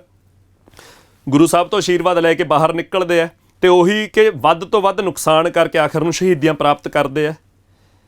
ਇਸੇ ਦੇ ਵਿੱਚ ਇੱਕ ਜਥਾ ਤਿਆਰ ਕਰਨ ਲੱਗਿਆ ਗੁਰੂ ਸਾਹਿਬ ਦਾ ਵੱਡਾ ਸਾਹਿਬਜ਼ਾਦਾ ਅਜੀਤ ਸਿੰਘ ਜੀ, ਉਹ ਗੁਰੂ ਸਾਹਿਬ ਕੋਲ ਪਹੁੰਚਦੇ ਆ, ਬੇਨਤੀ ਕਰਦੇ ਆ ਕਿ ਤੁਹਾਨੂੰ ਤੁਹਾਡਾ ਖਾਲਸਾ ਸਭ ਤੋਂ ਵੱਧ ਪਿਆਰਾ ਤੇ ਮੈਂ ਵੀ ਉਸ ਖਾਲਸੇ ਦਾ ਹਿੱਸਾ, ਤਾਂ ਮੈਨੂੰ ਵੀ ਅਗਲੇ ਜਥੇ ਦੇ ਵਿੱਚ ਭੇਜਿਆ ਜਾਵੇ। ਗੁਰੂ ਸਾਹਿਬ ਇਹ ਬੇਨਤੀ ਸੁਣ ਕੇ ਇੰਨੇ ਕੁ ਪ੍ਰਸੰਨ ਹੁੰਦੇ ਆ ਤੇ ਖਾਲਸੇ ਦੇ ਅਸਲ ਮਾਇਨਿਆਂ ਨੂੰ ਉੱਥੇ ਲਾਗੂ ਕਰਦੇ ਨੇ ਕਿ ਜਦੋਂ ਸਾਰੇ ਦਾ ਸਾਰਾ ਖਾਲਸਾ ਹੀ ਗੁਰੂ ਨੂੰ ਪਿਆਰਾ ਹੈ ਤਾਂ ਗੁਰੂ ਦੇ ਪਰਿਵਾਰ ਦੇ ਜਿਹੜੇ ਮੈਂਬਰ ਨੇ, ਗੁਰੂ ਦੇ ਜਿਹੜੇ ਆਪਦੇ ਖੂਨ ਨੇ, ਉਹ ਵੀ ਉਸ ਖਾਲਸੇ ਦਾ ਹਿੱਸਾ ਨੇ। ਤਾਂ ਜਿਹੜੀ ਜ਼ਿੰਮੇਵਾਰੀ ਖਾਲਸੇ ਨੂੰ ਬਖਸ਼ੀ ਗਈ ਹੈ ਉਹ ਫਿਰ ਗੁਰੂ ਦੇ ਸਾਹਿਬਜ਼ਾਦਿਆਂ ਦੇ ਹਿੱਸੇ ਵੀ ਆਉਂਦੀ ਹੈ। ਤਾਂ ਗੁਰੂ ਸਾਹਿਬ ਆਪਣੇ ਸਭ ਤੋਂ ਵੱਡੇ ਸਾਹਿਬਜ਼ਾਦੇ ਨੂੰ ਆਪ ਤਿਆਰ ਕਰਕੇ ਅਗਲੇ ਜਥੇ ਦੇ ਵਿੱਚ ਭੇਜਦੇ ਨੇ। ਅਗਲਾ ਜਥਾ ਸਾਹਿਬਜ਼ਾਦਾ ਅਜੀਤ ਸਿੰਘ ਦੀ ਅਗਵਾਈ ਦੇ ਵਿੱਚ ਬਾਹਰ ਨਿਕਲਦਾ ਹੈ। ਦੁਸ਼ਮਣਾਂ ਦੇ ਦੰਦ ਖੱਟੇ ਕੀਤੇ ਜਾਂਦੇ ਨੇ। ਰਣ ਤੱਤੇ ਦੇ ਵਿੱਚ ਪੂਰਾ ਘਮਸਾਣ ਦਾ ਯੁੱਧ ਮੱਚਦਾ ਹੈ। ਜਿੰਨਾ ਭਾਰੀ ਨੁਕਸਾਨ ਸਾਹਿਬਜ਼ਾਦਾ ਅਜੀਤ ਸਿੰਘ ਜੀ ਤੇ ਬਾਕੀ ਸਿੰਘ ਦੁਸ਼ਮਣ ਫੌਜ ਦਾ ਕਰ ਸਕਦੇ ਸੀ, ਓਨਾ ਕੀਤਾ ਜਾਂਦਾ ਤੇ ਆਖਰ ਨੂੰ ਸਾਹਿਬਜ਼ਾਦਾ ਅਜੀਤ ਸਿੰਘ ਜੀ ਸ਼ਹੀਦ ਹੁੰਦੇ ਨੇ। ਇਹ ਸਾਰੀ ਸ਼ਹੀਦੀ, ਇਹ ਸਾਰਾ ਵਾਕ ਗੁਰੂ ਸਾਹਿਬ ਆਪਣੇ ਅੱਖੀ ਦੇਖਦੇ ਨੇ। ਛੋਟਾ ਜਿਹੜਾ ਦੂਜੇ ਨੰਬਰ ਦਾ ਸਾਹਿਬਜ਼ਾਦਾ ਜੁਝਾਰ ਸਿੰਘ ਜੀ, ਉਹ ਵੀ ਇਹ ਸਾਰੇ ਦਾ ਸਾਰਾ ਵਾਕ ਆਪਣੇ ਵੱਡੇ ਭਰਾ ਦੀ ਸ਼ਹੀਦੀ ਨੂੰ ਅੱਖੀ ਦੇਖਦੇ ਨੇ। ਤੇ ਸ਼ਹੀਦ ਹੋਣ ਤੋਂ ਬਾਅਦ ਜਿਹੜੀ ਪਹਿਲੀ ਜ਼ਿੰਮੇਵਾਰੀ ਸਾਹਿਬਜ਼ਾਦਾ ਜੁਝਾਰ ਸਿੰਘ ਦੇ ਦਿਮਾਗ 'ਚ ਆਉਂਦੀ ਹੈ ਉਹ ਇਹ ਹੁੰਦੀ ਹੈ ਕਿ ਜਿੱਥੇ ਮੇਰੇ ਵੱਡੇ ਭਰਾ ਨੇ ਜ਼ਿੰਮੇਵਾਰੀ ਨਿਭਾਈ ਹੈ ਉਹ ਹੁਣ ਮੇਰੇ ਹਿੱਸੇ ਆਈ ਹੈ, ਹੁਣ ਮੈਂ ਇਸ ਘਰ 'ਚ ਸਭ ਤੋਂ ਵੱਡਾ। ਤਾਂ ਉਹੀ ਬੇਨਤੀ ਲੈ ਕੇ ਸਾਹਿਬਜ਼ਾਦਾ ਜੁਝਾਰ ਸਿੰਘ ਜੀ ਗੁਰੂ ਸਾਹਿਬ ਕੋਲ ਪਹੁੰਚਦੇ ਨੇ ਕਿ ਮੈਨੂੰ ਵੀ ਮੇਰੇ ਵੀਰ ਵਾਂਗ ਥਾਪੜਾ ਦਿਓ, ਮੈਦਾਨ ਦੇ ਵਿੱਚ ਭੇਜੋ, ਮੈਂ ਜੰਗ ਦੇ ਮੈਦਾਨ 'ਚ ਜਾ ਕੇ ਦੁਸ਼ਮਣ ਦੇ ਆਹੂ ਲਾਹੂੰਗਾ। ਤਾਂ ਗੁਰੂ ਸਾਹਿਬ ਉਸੇ ਖੁਸ਼ੀ ਦੇ ਨਾਲ, ਉਸੇ ਜ਼ਿੰਮੇਵਾਰੀ ਦੇ ਨਾਲ, ਉਸੇ ਪਿਆਰ ਦੇ ਨਾਲ, ਜਿਹੜਾ ਪਿਆਰ ਸਾਰੇ ਖਾਲਸੇ ਨੂੰ ਬਖਸ਼ਿਆ ਗਿਆ ਸੀਗਾ, ਉਸ ਪਿਆਰ ਦੇ ਨਾਲ ਆਪਦੇ ਦੂਜੇ ਸਾਹਿਬਜ਼ਾਦੇ ਨੂੰ ਤਿਆਰ ਕਰਦੇ ਨੇ। ਸਾਹਿਬਜ਼ਾਦਾ ਜੁਝਾਰ ਸਿੰਘ ਜੀ ਬਾਕੀ 4 ਸਿੰਘਾਂ ਦੇ ਸਮੇਤ 5 ਦਾ ਜਥਾ ਬਣਾ ਕੇ ਮੈਦਾਨ 'ਚ ਉਤਰਦੇ ਨੇ। ਦੁਸ਼ਮਣ ਦੇ ਦੰਦ ਖੱਟੇ ਕੀਤੇ ਜਾਂਦੇ ਨੇ, ਲੜਾਈ ਹੁੰਦੀ ਹੈ, ਘਮਸਾਣ ਦਾ ਯੁੱਧ ਹੁੰਦਾ ਹੈ। ਭਾਰੀ ਤੋਂ ਭਾਰੀ ਨੁਕਸਾਨ ਕਰਨ ਤੋਂ ਬਾਅਦ ਆਖਰ ਨੂੰ ਸਾਹਿਬਜ਼ਾਦਾ ਜੁਝਾਰ ਸਿੰਘ ਬਾਕੀ ਸਿੰਘਾਂ ਸਮੇਤ ਸ਼ਹੀਦ ਹੁੰਦੇ ਨੇ। ਗੁਰੂ ਸਾਹਿਬ ਨੇ ਆਪਣੇ 2 ਵੱਡੇ ਸਾਹਿਬਜ਼ਾਦੇ ਆਪਣੀਆਂ ਅੱਖਾਂ ਦੇ ਮੂਹਰੇ ਸ਼ਹੀਦ ਹੁੰਦੇ ਦੇਖੇ। ਜਦੋਂ 5-5 ਦੇ ਜਥੇ ਬਾਹਰ ਨਿਕਲਦੇ ਆ, ਦੁਸ਼ਮਣ ਦਾ ਨੁਕਸਾਨ ਕਰਦੇ ਆ, ਵੱਧ ਤੋਂ ਵੱਧ ਦੁਸ਼ਮਣ ਦੇ ਫੌਜੀਆਂ ਨੂੰ ਮਾਰ ਕੇ ਆਪ ਸ਼ਹੀਦ ਹੁੰਦੇ ਆ, ਤਾਂ ਮਗਰ ਗਿਣਤੀ ਘਟਦੀ ਜਾਂਦੀ ਹੈ। ਜਿਹੜੀ ਹੁਣ ਤੱਕ ਦੀ ਲੜਾਈ ਸੀ, ਇਸ ਲੜਾਈ ਦੇ ਵਿੱਚ 2 ਵੱਡੇ ਸਾਹਿਬਜ਼ਾਦੇ ਸ਼ਹੀਦ ਹੋ ਚੁੱਕੇ ਆ, 5 ਦੇ ਵਿੱਚੋਂ 3 ਪਿਆਰੇ ਸ਼ਹੀਦ ਹੋ ਚੁੱਕੇ ਆ, ਤੇ ਮਗਰ ਜਿਹੜੇ 2 ਪਿਆਰੇ ਬਚ ਗਏ ਸੀ, ਭਾਈ ਧਰਮ ਸਿੰਘ ਤੇ ਭਾਈ ਦਇਆ ਸਿੰਘ। ਭਾਈ ਦਇਆ ਸਿੰਘ ਬੇਨਤੀ ਕਰਦੇ ਆ ਗੁਰੂ ਸਾਹਿਬ ਨੂੰ ਕਿ ਖਾਲਸੇ ਦੀ ਚੜ੍ਹਦੀ ਕਲਾ ਦੇ ਲਈ ਗੁਰੂ ਸਾਹਿਬ ਦਾ ਬਚੇ ਰਹਿਣਾ, ਗੁਰੂ ਸਾਹਿਬ ਦਾ ਹੋਣਾ, ਗੁਰੂ ਸਾਹਿਬ ਦਾ ਇਸ ਸਭ ਥਾਂ ਦੇ ਵਿੱਚ ਹਾਜ਼ਰ ਹੋਣਾ ਜ਼ਰੂਰੀ ਹੈ। ਇਸ ਕਰਕੇ ਗੁਰੂ ਸਾਹਿਬ ਨੂੰ ਬੇਨਤੀ ਕੀਤੀ ਜਾਂਦੀ ਹੈ। 5 ਪਿਆਰਿਆਂ ਦੀ ਇਹ ਬੇਨਤੀ ਹੈ। ਜਿਹੜੇ 5 ਪਿਆਰੇ ਫਿਰ ਮੌਕੇ ਤੇ ਬਾਕੀ 3 ਤੋਂ ਬਾਅਦ ਥਾਪੇ ਗਏ ਕਿ ਗੁਰੂ ਸਾਹਿਬ ਨੂੰ ਇਹ ਕਿਲ੍ਹਾ ਛੱਡ ਕੇ ਨਿਕਲਣਾ ਚਾਹੀਦਾ। ਗੁਰੂ ਸਾਹਿਬ ਉਸ ਬੇਨਤੀ ਨੂੰ ਮੰਨਦੇ ਨੇ। ਉਹ ਵਾਕ ਉਸ ਤਰ੍ਹਾਂ ਵਾਪਰਦਾ ਕਿ ਉੱਥੇ ਗੁਰੂ ਦਾ ਇੱਕ ਸਿੰਘ ਸੀ, ਭਾਈ ਸੰਗਤ ਸਿੰਘ, ਜਿਹਦਾ ਮੂੰਹ ਮਹਾਂਦਰਾ ਥੋੜ੍ਹਾ ਜਿਹਾ ਗੁਰੂ ਜੀ ਨਾਲ ਮਿਲਦਾ ਸੀ, ਤਾਂ ਫੈਸਲਾ ਇਹ ਕੀਤਾ ਗਿਆ ਕਿ ਭਾਈ ਸੰਗਤ ਸਿੰਘ ਨੂੰ ਗੁਰੂ ਸਾਹਿਬ ਦੀ ਪੋਸ਼ਾਕ ਪਹਿਨਾਈ ਜਾਊਗੀ, ਗੁਰੂ ਸਾਹਿਬ ਦੀ ਕਲਗੀ ਪਾਈ ਜਾਊਗੀ, ਤਾਂ ਕਿ ਦੁਸ਼ਮਣ ਫੌਜ ਨੂੰ ਇਹ ਭੁਲੇਖਾ ਪਾਇਆ ਜਾ ਸਕੇ, ਭਰਮ ਦੇ ਵਿੱਚ ਰੱਖਿਆ ਜਾ ਸਕੇ ਕਿ ਗੁਰੂ ਸਾਹਿਬ ਕਿਲੇ ਦੇ ਵਿੱਚ ਹਾਜ਼ਰ ਨੇ, ਤੇ ਗੁਰੂ ਸਾਹਿਬ ਕਿਸੇ ਵੀ ਤਰੀਕੇ ਰਾਹ ਬਣਾ ਕੇ ਆਪਣਾ ਕਿਲੇ ਦੇ ਵਿੱਚੋਂ ਬਾਹਰ ਨਿਕਲਣਗੇ। ਤਾਂ ਗੁਰੂ ਸਾਹਿਬ ਆਪਣੇ 3 ਸਿੰਘਾਂ ਸਮੇਤ, ਭਾਈ ਦਇਆ ਸਿੰਘ, ਭਾਈ ਧਰਮ ਸਿੰਘ ਤੇ ਭਾਈ ਮਾਨ ਸਿੰਘ ਸਮੇਤ ਤਾੜੀ ਮਾਰ ਕੇ ਕਿਲੇ ਦੇ ਵਿੱਚੋਂ ਨਿਕਲਦੇ ਨੇ। ਮਗਰਲਾ ਮੋਰਚਾ ਭਾਈ ਮਾਨ ਸਿੰਘ ਨੇ ਸਾਂਭਿਆ। ਆਪਣਾ ਭਾਈ ਮਾਨ ਸਿੰਘ ਗੁਰੂ ਸਾਹਿਬ ਦੇ ਨਾਲ ਨਿਕਲੇ, ਭਾਈ ਸੰਗਤ ਸਿੰਘ ਨੇ ਸਾਂਭਿਆ। ਭਾਈ ਸੰਗਤ ਸਿੰਘ ਨੇ ਆਖਰੀ ਸਵਾਸਾਂ ਤੱਕ, ਆਖਰੀ ਸਮੇਂ ਤੱਕ ਇਹ ਮੋਰਚਾ ਸਾਂਭਿਆ। ਤੇ ਇਸ ਦੇ ਨਾਲ ਹੀ ਗੁਰੂ ਦੇ 2 ਸਿੰਘ, ਭਾਈ ਮਦਨ ਸਿੰਘ, ਭਾਈ ਕੋਠਾ ਸਿੰਘ, ਉਹ ਵੀ ਉੱਥੇ ਹਾਜ਼ਰ ਨੇ। ਜਿਸ ਕਿਲੇ ਦੇ ਵਿੱਚ ਗੁਰੂ ਸਾਹਿਬ ਦਾ ਵਾਸ ਸੀਗਾ, ਉਸ ਕਿਲੇ ਦੇ ਗੇਟਾਂ ਦੀ ਰਾਖੀ ਸਦਾ ਹੀ ਭਾਈ ਮਦਨ ਸਿੰਘ, ਭਾਈ ਕੋਠਾ ਸਿੰਘ ਨੇ ਕੀਤੀ ਹੈ। ਉਹਨਾਂ ਬਾਰੇ ਇਹ ਵੀ ਕਿਹਾ ਜਾਂਦਾ ਕਿ ਗੁਰੂ ਸਾਹਿਬ ਦੇ ਘੋੜੇ ਦੀ ਰਾਖੀ ਵੀ ਭਾਈ ਮਦਨ ਸਿੰਘ ਦੇ ਹਿੱਸੇ ਆਈ ਹੈ। ਉਹ ਵੀ ਜ਼ਿੰਮੇਵਾਰੀ, ਉਹ ਵੀ ਸੇਵਾ ਭਾਈ ਮਦਨ ਸਿੰਘ ਨੇ ਨਿਭਾਈ ਹੈ। ਪਰ ਗੁਰੂ ਸਾਹਿਬ ਦੇ ਵੱਡੇ ਸਾਹਿਬਜ਼ਾਦਿਆਂ ਦੇ ਸ਼ਹੀਦ ਹੋਣ ਦਾ ਹਾਲ 8 ਪੋਹ ਨੂੰ ਦੋਨੇ ਸਾਹਿਬਜ਼ਾਦੇ ਸ਼ਹੀਦ ਹੁੰਦੇ ਨੇ। ਨਾਲ 3 ਪਿਆਰੇ ਭਾਈ ਹਿੰਮਤ ਸਿੰਘ ਜੀ, ਭਾਈ ਮੋਹਕਮ ਸਿੰਘ ਜੀ ਤੇ ਭਾਈ ਸਾਹਿਬ ਸਿੰਘ ਜੀ ਸ਼ਹੀਦ ਹੁੰਦੇ ਨੇ। ਇਸ ਸ਼ਹੀਦੀ ਦਾ ਹਾਲ ਪੰਜਾਬ ਦੇ ਇੱਕ ਕਵੀ ਹੋਏ ਨੇ ਪ੍ਰੀਤਮ ਸਿੰਘ ਕਾਸਦ, ਉਹਨਾਂ ਦੀ ਕਲਮ ਇਸ ਤਰ੍ਹਾਂ ਲਿਖਦੀ ਹੈ। ਕਵੀ ਆਪਣੀ ਕਲਮ ਰਾਹੀਂ ਕਵਿਤਾ ਦੇ ਵਿੱਚ ਲਿਖਦਾ ਕਿ ਚਮਕੌਰ ਦੀ ਗੜੀ ਇਹਨਾਂ ਸ਼ਹੀਦੀਆਂ ਨੂੰ, ਇਹਨਾਂ ਸ਼ਹਾਦਤਾਂ ਨੂੰ, ਉਸ ਯੁੱਧ ਨੂੰ ਆਪਣੀ ਅੱਖੀ ਦੇਖ ਰਹੀ ਹੈ। ਤਾਂ ਉਹ ਗੜੀ ਕੀ ਬਿਆਨ ਕਰਦੀ ਹੈ ਦੋਨਾਂ ਸਾਹਿਬਜ਼ਾਦਿਆਂ ਨੂੰ ਸ਼ਹੀਦ ਹੁੰਦਿਆਂ ਦੇਖ ਕੇ। ਤਾਂ ਇਹ 9 ਪੋਹ ਨੂੰ 40 ਦੇ ਕਰੀਬ ਜਿਹੜੇ ਸਿੰਘ ਸੀਗੇ ਉਹ ਵੀ ਸ਼ਹੀਦ ਹੁੰਦੇ ਨੇ, ਜਿਹੜੇ ਮਗਰ ਸੀਗੇ। ਤਾਂ ਉਹ ਸ਼ਹੀਦੀ ਕਿਵੇਂ ਬਿਆਨ ਕੀਤੀ ਜਾਂਦੀ ਹੈ? ਗੜੀ ਕੀ ਕਹਿੰਦੀ ਹੈ?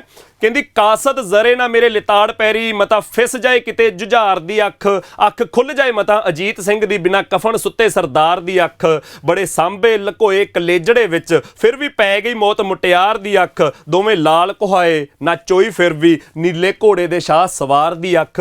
ਕਹਿੰਦੇ ਮੇਰੀਆਂ ਅੱਖਾਂ ਸਾਹਮਣੇ ਬਿੱਧ ਬਿੱਧ ਕੇ ਤੀਰ ਚਾੜੇ ਸੀ ਉਹਨਾਂ ਕਮਾਨ ਅੰਦਰ, ਆ ਦੱਸਾਂ ਮੈਂ ਤੈਨੂੰ ਉਹ ਸ਼ੇਰ ਕਿੱਦਾਂ ਵਾਰੋ ਵਾਰੀ ਸੀ ਲੜੇ ਮੈਦਾਨ ਅੰਦਰ। ਕਵੀ ਕਹਿੰਦਾ ਕਿ ਗੜੀ ਇਸ ਸਾਰੇ ਨੂੰ, ਇਸ ਸਾਰੇ ਦ੍ਰਿਸ਼ ਨੂੰ ਕਿਵੇਂ ਬਿਆਨ ਕਰਦੀ ਹੈ?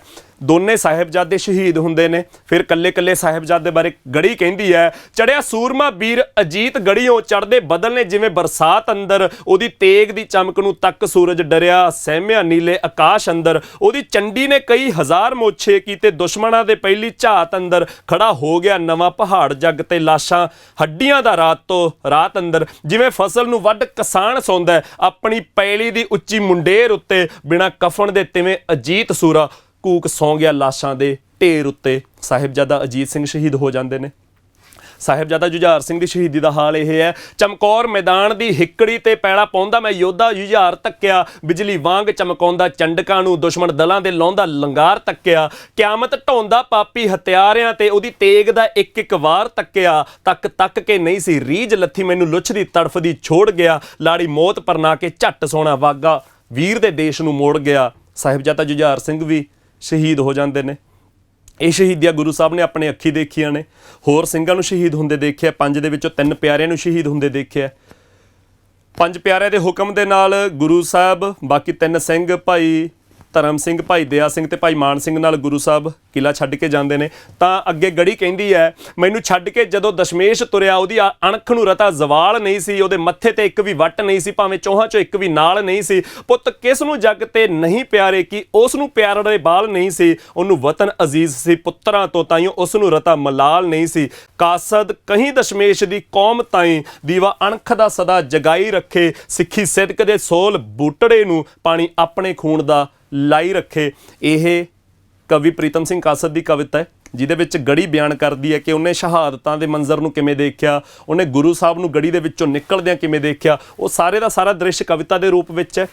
ਇਸ ਤੋਂ ਬਾਅਦ ਅਸੀਂ ਜਾਣਿਆ ਕਿ ਭਾਈ ਦਇਆ ਸਿੰਘ ਦੀ ਬੇਨਤੀ ਹੈ। ਭਾਈ ਦਇਆ ਸਿੰਘ ਨੇ ਬੇਨਤੀ ਕੀਤੀ ਮਹਾਰਾਜ ਨੂੰ ਕਿ ਤੁਸੀਂ ਚਮਕੌਰ ਛੱਡ ਕੇ ਜਾਓ, ਖਾਲਸੇ ਨੂੰ ਤੁਹਾਡੀ ਸਭ ਤੋਂ ਵੱਧ ਲੋੜ ਹੈ। ਤੇ ਇਹ ਜਿਸ ਕਠਿਨ ਸਮੇਂ ਦੇ ਵਿੱਚੋਂ, ਜਿਸ ਔਖੀ ਘੜੀ ਦੇ ਵਿੱਚੋਂ ਖਾਲਸਾ ਲੰਘ ਰਿਹਾ, ਤਾਂ ਉੱਥੇ ਗੁਰੂ ਸਾਹਿਬ ਦਾ ਰਹਿਣਾ ਹੋਰ ਜ਼ਿਆਦਾ ਜ਼ਰੂਰੀ ਹੋ ਜਾਂਦਾ। ਤਾਂ ਇਸ ਬੇਨਤੀ ਨੂੰ ਮੰਨਦੇ ਹੋਏ ਗੁਰੂ ਸਾਹਿਬ ਆਪਣੇ 3 ਸਿੰਘਾਂ ਸਮੇਤ ਗੜੀ ਦੇ ਵਿੱਚੋਂ ਨਿਕਲਦੇ ਨੇ। ਆਪਣੀ ਪੋਸ਼ਾਕ, ਆਪਣੀ ਕਲਗੀ ਭਾਈ ਸੰਗਤ ਸਿੰਘ ਨੂੰ ਪਹਿਨਾ ਕੇ ਜਾਂਦੇ ਨੇ। ਭਾਈ ਸੰਗਤ ਸਿੰਘ ਨੂੰ ਇਸ ਤਰ੍ਹਾਂ ਤਿਆਰ ਕੀਤਾ ਜਾਂਦਾ ਕਿ ਮੁਗਲ ਫੌਜ ਨੂੰ ਭੁਲੇਖਾ ਰਹੇ ਕਿ ਗੁਰੂ ਸਾਹਿਬ ਹਲੇ ਗੜੀ ਦੇ ਵਿੱਚ ਹੀ ਨੇ, ਤਾਂ ਮੁਗਲ ਫੌਜ ਨੂੰ ਉਲਝਾ ਕੇ ਰੱਖ ਕੇ ਗੁਰੂ ਸਾਹਿਬ ਉੱਥੋਂ ਨਿਕਲਦੇ ਨੇ। ਅਖੀਰ ਤੇ ਭਾਈ ਸੰਗਤ ਸਿੰਘ ਇਹ ਸਾਰਾ ਮੋਰਚਾ ਸਾਂਭਦਾ ਤੇ ਆਖਰ ਨੂੰ ਸ਼ਹੀਦ ਹੁੰਦਾ। ਇਸ ਤੋਂ ਬਿਨਾਂ ਗੁਰੂ ਦੇ 2 ਸਿੰਘ ਹੋਰ ਸੀ, ਭਾਈ ਮਦਨ ਸਿੰਘ, ਭਾਈ ਕੋਠਾ ਸਿੰਘ। ਭਾਈ ਮਦਨ ਸਿੰਘ ਬਾਰੇ ਕਿਹਾ ਜਾਂਦਾ ਕਿ ਗੁਰੂ ਦਾ ਘੋੜਾ ਜਿਹੜਾ ਤੰਬਾਕੂ ਦੇ ਖੇਤਾਂ ਦੇ ਵਿੱਚੋਂ ਵੀ ਕਿਰਨ ਨਹੀਂ ਸੀ ਲੰਘਿਆ ਹੈਗਾ, ਉਸ ਦੀ ਰਾਖੀ ਸਦਾ ਭਾਈ ਮਦਨ ਸਿੰਘ ਨੇ ਕੀਤੀ ਹੈ। ਦੋਨੇ ਸਿੰਘ ਇਹ ਭਾਈ ਮਦਨ ਸਿੰਘ ਤੇ ਭਾਈ ਕੋਠਾ ਸਿੰਘ ਜਿਸ ਕਿਲੇ ਦੇ ਵਿੱਚ ਗੁਰੂ ਸਾਹਿਬ ਦਾ ਵਾਸ ਹੁੰਦਾ ਸੀ, ਉਸ ਕਿਲੇ ਦੇ ਗੇਟ ਦੀ, ਮੁੱਖ ਗੇਟ ਦੀ ਰਾਖੀ ਕਰਦੇ ਸੀ। ਕੁਛ ਇਤਿਹਾਸਕਾਰਾਂ ਨੇ ਇਹਨਾਂ ਨੂੰ 2 ਸਕੇ ਭਰਾ ਦੱਸਿਆ, ਪਰ ਕੁਛ ਇਤਿਹਾਸਕ ਸਰੋਤਾਂ ਦੇ ਵਿੱਚ ਇਹਨਾਂ ਨੂੰ ਅਲੱਗ-ਅਲੱਗ ਦੱਸਿਆ ਗਿਆ ਕਿ ਸਕੇ ਭਰਾ ਨਹੀਂ ਸੀ ਹੈਗੇ। ਤਾਂ ਇਹ 2 ਉਸ ਗੜੀ ਦੇ ਸ਼ਹੀਦ ਨੇ। 10 ਪੋਹ ਦੀ ਰਾਤ ਨੂੰ 9 ਪੋਹ ਤੱਕ ਦੀਆਂ ਸ਼ਹੀਦੀਆਂ ਨੇ। ਗੁਰੂ ਦੇ ਨਾਲ ਜਿੰਨੇ ਸਿੰਘ ਸੀ ਕਿਲੇ ਦੇ ਵਿੱਚ, ਉਹ 5-5 ਦੇ ਜਥਿਆਂ ਦੇ ਵਿੱਚ ਸ਼ਹੀਦ ਹੁੰਦੇ ਨੇ। ਦੋਨੇ ਵੱਡੇ ਸਾਹਿਬਜ਼ਾਦੇ, 5 ਦੇ ਵਿੱਚੋਂ 3 ਪਿਆਰੇ ਸ਼ਹੀਦ ਹੁੰਦੇ ਨੇ। ਤਾਂ ਉਸ ਇਲਾਕੇ ਦੇ ਵਿੱਚ ਚਮਕੌਰ ਦੇ ਨੇੜੇ ਇੱਕ ਪਿੰਡ ਦੇ ਵਿੱਚ ਮਾਤਾ ਹਰਸ਼ਰਨ ਕੌਰ ਸੀ। ਆਪਾਂ ਮਾਤਾ ਸ਼ਰਨ ਕੌਰ ਜੀ ਦੇ ਨਾਮ ਤੋਂ ਜਾਣਦੇ ਹਾਂ। ਮਾਤਾ ਸ਼ਰਨ ਕੌਰ ਜੀ ਜਿਨ੍ਹਾਂ ਦਾ ਆਪਣਾ ਪਤੀ ਵੀ 35-40 ਸ਼ਹੀਦ ਹੋਣ ਵਾਲੇ ਸਿੰਘਾਂ ਦੇ ਵਿੱਚ ਸ਼ਹੀਦ ਹੋਇਆ ਸੀ। ਤਾਂ ਉਸ ਮਾਤਾ ਜੀ ਨੇ ਇਹਨਾਂ ਤਮਾਮ ਸਿੰਘਾਂ, 3 ਪਿਆਰਿਆਂ ਤੇ 2 ਗੁਰੂ ਦੇ ਵੱਡੇ ਸਾਹਿਬਜ਼ਾਦਿਆਂ ਦੇ ਦੇਹਾਂ ਦਾ ਸੰਸਕਾਰ ਕਰਨ ਦੇ ਲਈ ਅੱਧੀ ਰਾਤ ਨੂੰ ਹੀਲਾ ਕੀਤਾ। ਤਾਂ 10 ਪੋਹ ਦੀ ਰਾਤ ਨੂੰ ਮਾਤਾ ਜੀ ਨੇ ਇੱਕ ਸੇਵਾ ਬਾਲਿਆ ਤੇ ਉਸ ਸੇਵੇ ਦੇ ਵਿੱਚ ਸਾਰੀਆਂ ਦੇਹਾਂ ਦਾ ਸੰਸਕਾਰ ਕਰਨ ਵੇਲੇ ਪਹਿਲਾਂ ਕੀਰਤਨ ਸੋਹਿਲਾ ਦਾ ਪਾਠ ਕੀਤਾ ਤੇ ਫਿਰ ਸਾਰੀਆਂ ਦੇਹਾਂ ਨੂੰ ਆਦਰ ਸਹਿਤ ਮਤਲਬ ਸੰਸਕਾਰ ਕੀਤਾ ਗਿਆ। ਜਿਵੇਂ ਸੰਸਕਾਰ ਕਰਨਾ ਸ਼ੁਰੂ ਕੀਤਾ, ਮੁਗਲ ਫੌਜ ਨੂੰ ਭਿਣਕ ਪਈ। ਉਹਨਾਂ ਨੇ ਮਾਤਾ ਜੀ ਨੂੰ ਮੌਕੇ ਤੇ ਗ੍ਰਿਫਤਾਰ ਕਰ ਲਿਆ। ਜਿੰਨੀਆਂ ਦੇਹਾਂ ਦਾ ਸੰਸਕਾਰ ਹੋ ਰਿਹਾ ਸੀ, ਮਾਤਾ ਜੀ ਨੂੰ ਉਸ ਦੇ ਵਿੱਚ ਅਗਨ ਭੇਟ ਕਰ ਦਿੱਤਾ ਗਿਆ ਤਾਂ ਮਾਤਾ ਜੀ ਮੌਕੇ ਤੇ ਸ਼ਹੀਦ ਹੋਏ। ਤਾਂ ਇਹ ਸਾਰੇ ਵਾਕ ਦੇ ਵਿੱਚ ਮਾਤਾ ਜੀ ਦੀ ਸ਼ਹਾਦਤ ਵੀ ਇੱਕ ਵੱਡੀ ਥਾਂ ਰੱਖਦੀ ਆ ਕਿ ਗੁਰੂ ਸਾਹਿਬ ਦੇ 2 ਵੱਡੇ ਲਾਲ ਸੀ, ਵੱਡੇ ਸਾਹਿਬਜ਼ਾਦੇ ਸੀ, 3 ਪਿਆਰੇ ਸੀ, ਹੋਰ ਕਈ ਸਿੰਘ ਸਿੰਘਣੀਆਂ ਸੀ ਜਿਹੜੇ ਮੌਕੇ ਤੇ ਸ਼ਹੀਦ ਹੋਏ ਸੀ। ਤਾਂ ਉਹਨਾਂ ਦੀਆਂ ਦੇਹਾਂ ਦੀ ਬੇਪਤੀ ਨਾ ਹੋਵੇ, ਉਹਨਾਂ ਨੂੰ ਗੁਰੂ ਸਾਹਿਬ ਦੀ ਹਜ਼ੂਰੀ ਦੇ ਵਿੱਚ ਕੀਰਤਨ ਸੋਹਿਲਾ ਪਾਠ ਕਰਦਿਆਂ ਸੰਸਕਾਰ ਕੀਤਾ ਜਾਵੇ, ਇਹ ਹੀਆ ਕੀਤਾ ਸੀ। ਇਹ ਮਾਤਾ ਜੀ ਨੇ ਹਿੰਮਤ ਦਿਖਾਈ ਸੀ ਤੇ ਆਖਰ ਨੂੰ ਇਸ ਹਿੰਮਤ ਬਦਲੇ ਉਹਨਾਂ ਨੂੰ ਵੀ ਸ਼ਹਾਦਤ ਪ੍ਰਾਪਤ ਹੋਈ। ਇਹ 10 ਪੋਹ ਦਾ ਵਾਕ ਹੈ ਤੇ ਇਹ ਉਹ ਸਮਾਂ ਜਦੋਂ ਚਮਕੌਰ ਦੀ ਗੜੀ ਦਾ ਘਮਸਾਣ ਦਾ ਯੁੱਧ ਹੈ, ਵੱਡੇ ਸਾਹਿਬਜ਼ਾਦੇ ਸ਼ਹੀਦ ਹੋ ਰਹੇ ਨੇ। ਇੱਕ ਦੂਜਾ ਜਥਾ ਜਿਹਦੇ ਵਿੱਚ ਮਾਤਾ ਗੁਜਰ ਕੌਰ ਜੀ ਆਪਣੇ ਛੋਟੇ ਸਾਹਿਬਜ਼ਾਦਿਆਂ ਦੇ ਨਾਲ, ਸਾਹਿਬਜ਼ਾਦਾ ਜੋਰਾਵਰ ਸਿੰਘ ਜੀ ਤੇ ਸਾਹਿਬਜ਼ਾਦਾ ਫਤਿਹ ਸਿੰਘ ਦੇ ਨਾਲ ਸਰਸਾ ਨਦੀ ਤੋਂ ਵਿਛੜਦੇ ਨੇ। ਉਹ ਜਾਂਦੇ ਹੋਏ 8 ਤੇ 9 ਪੋਹ ਨੂੰ ਕੁੰਮਾ ਮਾਸ਼ਕੀ ਦੇ ਪਿੰਡ ਪਹੁੰਚਦੇ ਨੇ। ਕੁੰਮਾ ਮਾਸ਼ਕੀ ਗੁਰੂ ਸਾਹਿਬ ਦਾ ਇੱਕ ਸੇਵਾਦਾਰ ਸੀ, ਗੁਰੂ ਸਾਹਿਬ ਦਾ ਭਗਤ ਸੀਗਾ। ਕੁੰਮਾ ਮਾਸ਼ਕੀ ਦੇ ਪਿੰਡ ਪਹੁੰਚ ਕੇ ਉੱਥੇ ਉਹਨਾਂ ਦਾ ਸਤਿਕਾਰ ਕੀਤਾ ਜਾਂਦਾ ਹੈ, ਉੱਥੇ ਉਹਨਾਂ ਦੀ ਸੇਵਾ ਕੀਤੀ ਜਾਂਦੀ ਹੈ। ਉੱਥੇ ਉਸ ਪਿੰਡ ਦੇ ਵਿੱਚ ਆਪਣਾ ਮਾਈ ਲక్ష్ਮੀ ਸੀ, ਹਿੰਦੂ ਪਰਿਵਾਰ ਦੇ ਵਿੱਚੋਂ ਮਾਈ ਸੀ, ਗੁਰੂ ਸਾਹਿਬ ਦੀ ਭਗਤ ਸੀ। ਤਾਂ ਉਹ ਮਾਤਾ ਜੀ ਦਾ ਬਹੁਤ ਸਤਿਕਾਰ ਕਰਦੀ ਹੈ, ਬਹੁਤ ਇੱਜ਼ਤ ਦੇ ਨਾਲ ਰੱਖਦੀ ਹੈ, ਬਹੁਤ ਸੇਵਾ ਕਰਦੀ ਹੈ। ਛੋਟੇ ਸਾਹਿਬਜ਼ਾਦਿਆਂ ਦੀ ਬਹੁਤ ਸੇਵਾ ਕੀਤੀ ਜਾਂਦੀ ਆ। ਕੁਛ ਇਤਿਹਾਸਕ ਸਰੋਤ ਕਹਿੰਦੇ ਨੇ ਕਿ ਸਰਸਾ ਨਦੀ ਤੋਂ ਵਿਛੜ ਕੇ ਹੀ ਗੰਗੂ ਬਾਹਮਣ ਮਾਤਾ ਜੀ ਨਾਲ ਰਲ ਗਿਆ ਸੀ ਤੇ ਕੁਛ ਇਤਿਹਾਸਕ ਸਰੋਤ ਕਹਿੰਦੇ ਨੇ ਕਿ ਗੰਗੂ ਬਾਹਮਣ ਮਾਤਾ ਜੀ ਨੂੰ ਲੈਣ ਕੁੰਮੇ ਮਾਸ਼ਕੀ ਦੇ ਪਿੰਡ ਪਹੁੰਚਿਆ ਸੀ। ਤਾਂ ਇਹ 2 ਅਲੱਗ-ਅਲੱਗ ਸਰੋਤਾਂ ਤੋਂ ਅਲੱਗ-ਅਲੱਗ ਜਾਣਕਾਰੀਆਂ ਮਿਲਦੀਆਂ ਨੇ, ਪਰ ਆਖਰ ਨੂੰ ਹੋਇਆ ਕਿ ਗੰਗੂ ਬਾਹਮਣ ਮਾਤਾ ਜੀ ਤੇ ਛੋਟੇ ਸਾਹਿਬਜ਼ਾਦੇ ਨੂੰ ਲੈ ਕੇ ਆਪਣੇ ਪਿੰਡ ਪਹੁੰਚ ਜਾਂਦਾ, ਆਪਣੇ ਘਰੇ ਰੱਖਦਾ। ਗੰਗੂ ਬਾਹਮਣ ਗੁਰੂ ਘਰ ਦਾ ਰਸੋਈਆ ਸੀ, ਗੁਰੂ ਘਰ ਦਾ ਨੇੜਲਾ ਬੰਦਾ ਸੀਗਾ। ਹੋਣਾ ਇਹ ਚਾਹੀਦਾ ਸੀਗਾ ਕਿ ਮਾਤਾ ਜੀ ਨੂੰ ਸੇਵਾ ਦੇ ਨਾਲ ਰੱਖਿਆ ਜਾਂਦਾ, ਛੋਟੇ ਸਾਹਿਬਜ਼ਾਦਿਆਂ ਨੂੰ ਲਾਡ ਦੇ ਨਾਲ ਰੱਖਿਆ ਜਾਂਦਾ, ਉਹਨਾਂ ਦੀ ਸੇਵਾ ਕੀਤੀ ਜਾਂਦੀ। ਜਿਸ ਔਖੀ ਘੜੀ ਦੇ ਵਿੱਚੋਂ ਪਰਿਵਾਰ ਵਿਛੜਿਆ, ਖਾਲਸੇ ਦੇ ਉੱਤੇ ਔਖੀ ਘੜੀ ਆਈ ਸੀ, ਜਿਸ ਸੌਖੇ ਸਮੇਂ ਦੇ ਵਿੱਚ ਉਹਨਾਂ ਨੂੰ ਲੰਘਣ ਦੇ ਲਈ ਉਹਨਾਂ ਨੂੰ ਉੱਥੇ ਸੇਵਾ ਕਰਨੀ ਸੀ, ਉਸ ਦੇ ਉਲਟ ਗੰਗੂ ਬਾਮਣ ਉੱਥੇ ਉਹਨਾਂ ਨੂੰ ਰੋਟੀ ਤੱਕ ਨਹੀਂ ਪੁੱਛਦਾ ਹੈਗਾ। ਕਿਹਾ ਜਾਂਦਾ ਕਿ ਪਹਿਲੇ ਦਿਨ ਆਪਣੇ ਘਰੇ ਰੱਖ ਕੇ ਛੋਟੇ ਸਾਹਿਬਜ਼ਾਦਿਆਂ ਨੂੰ ਰੋਟੀ ਨਹੀਂ ਦਿੱਤੀ ਜਾਂਦੀ, ਤਾਂ ਮਾਤਾ ਜੀ ਆਪਣੇ ਕੁਛ ਸੋਨੇ ਦੀਆਂ ਜਿਹੜੀਆਂ ਉਹਨਾਂ ਦੀਆਂ ਮੋਹਰਾਂ ਸੀਗੀਆਂ, ਉਹ ਮੋਹਰਾਂ ਕਿਸੇ ਹੱਥ ਭੇਜ ਕੇ ਪਤਾਸੇ ਮੰਗਵਾਉਂਦੇ ਨੇ, ਤੇ ਪਹਿਲੀ ਰਾਤ ਨੂੰ ਛੋਟੇ ਸਾਹਿਬਜ਼ਾਦੇ ਨੂੰ ਉੱਥੇ ਪਤਾਸੇ ਖਵਾਏ ਜਾਂਦੇ ਨੇ।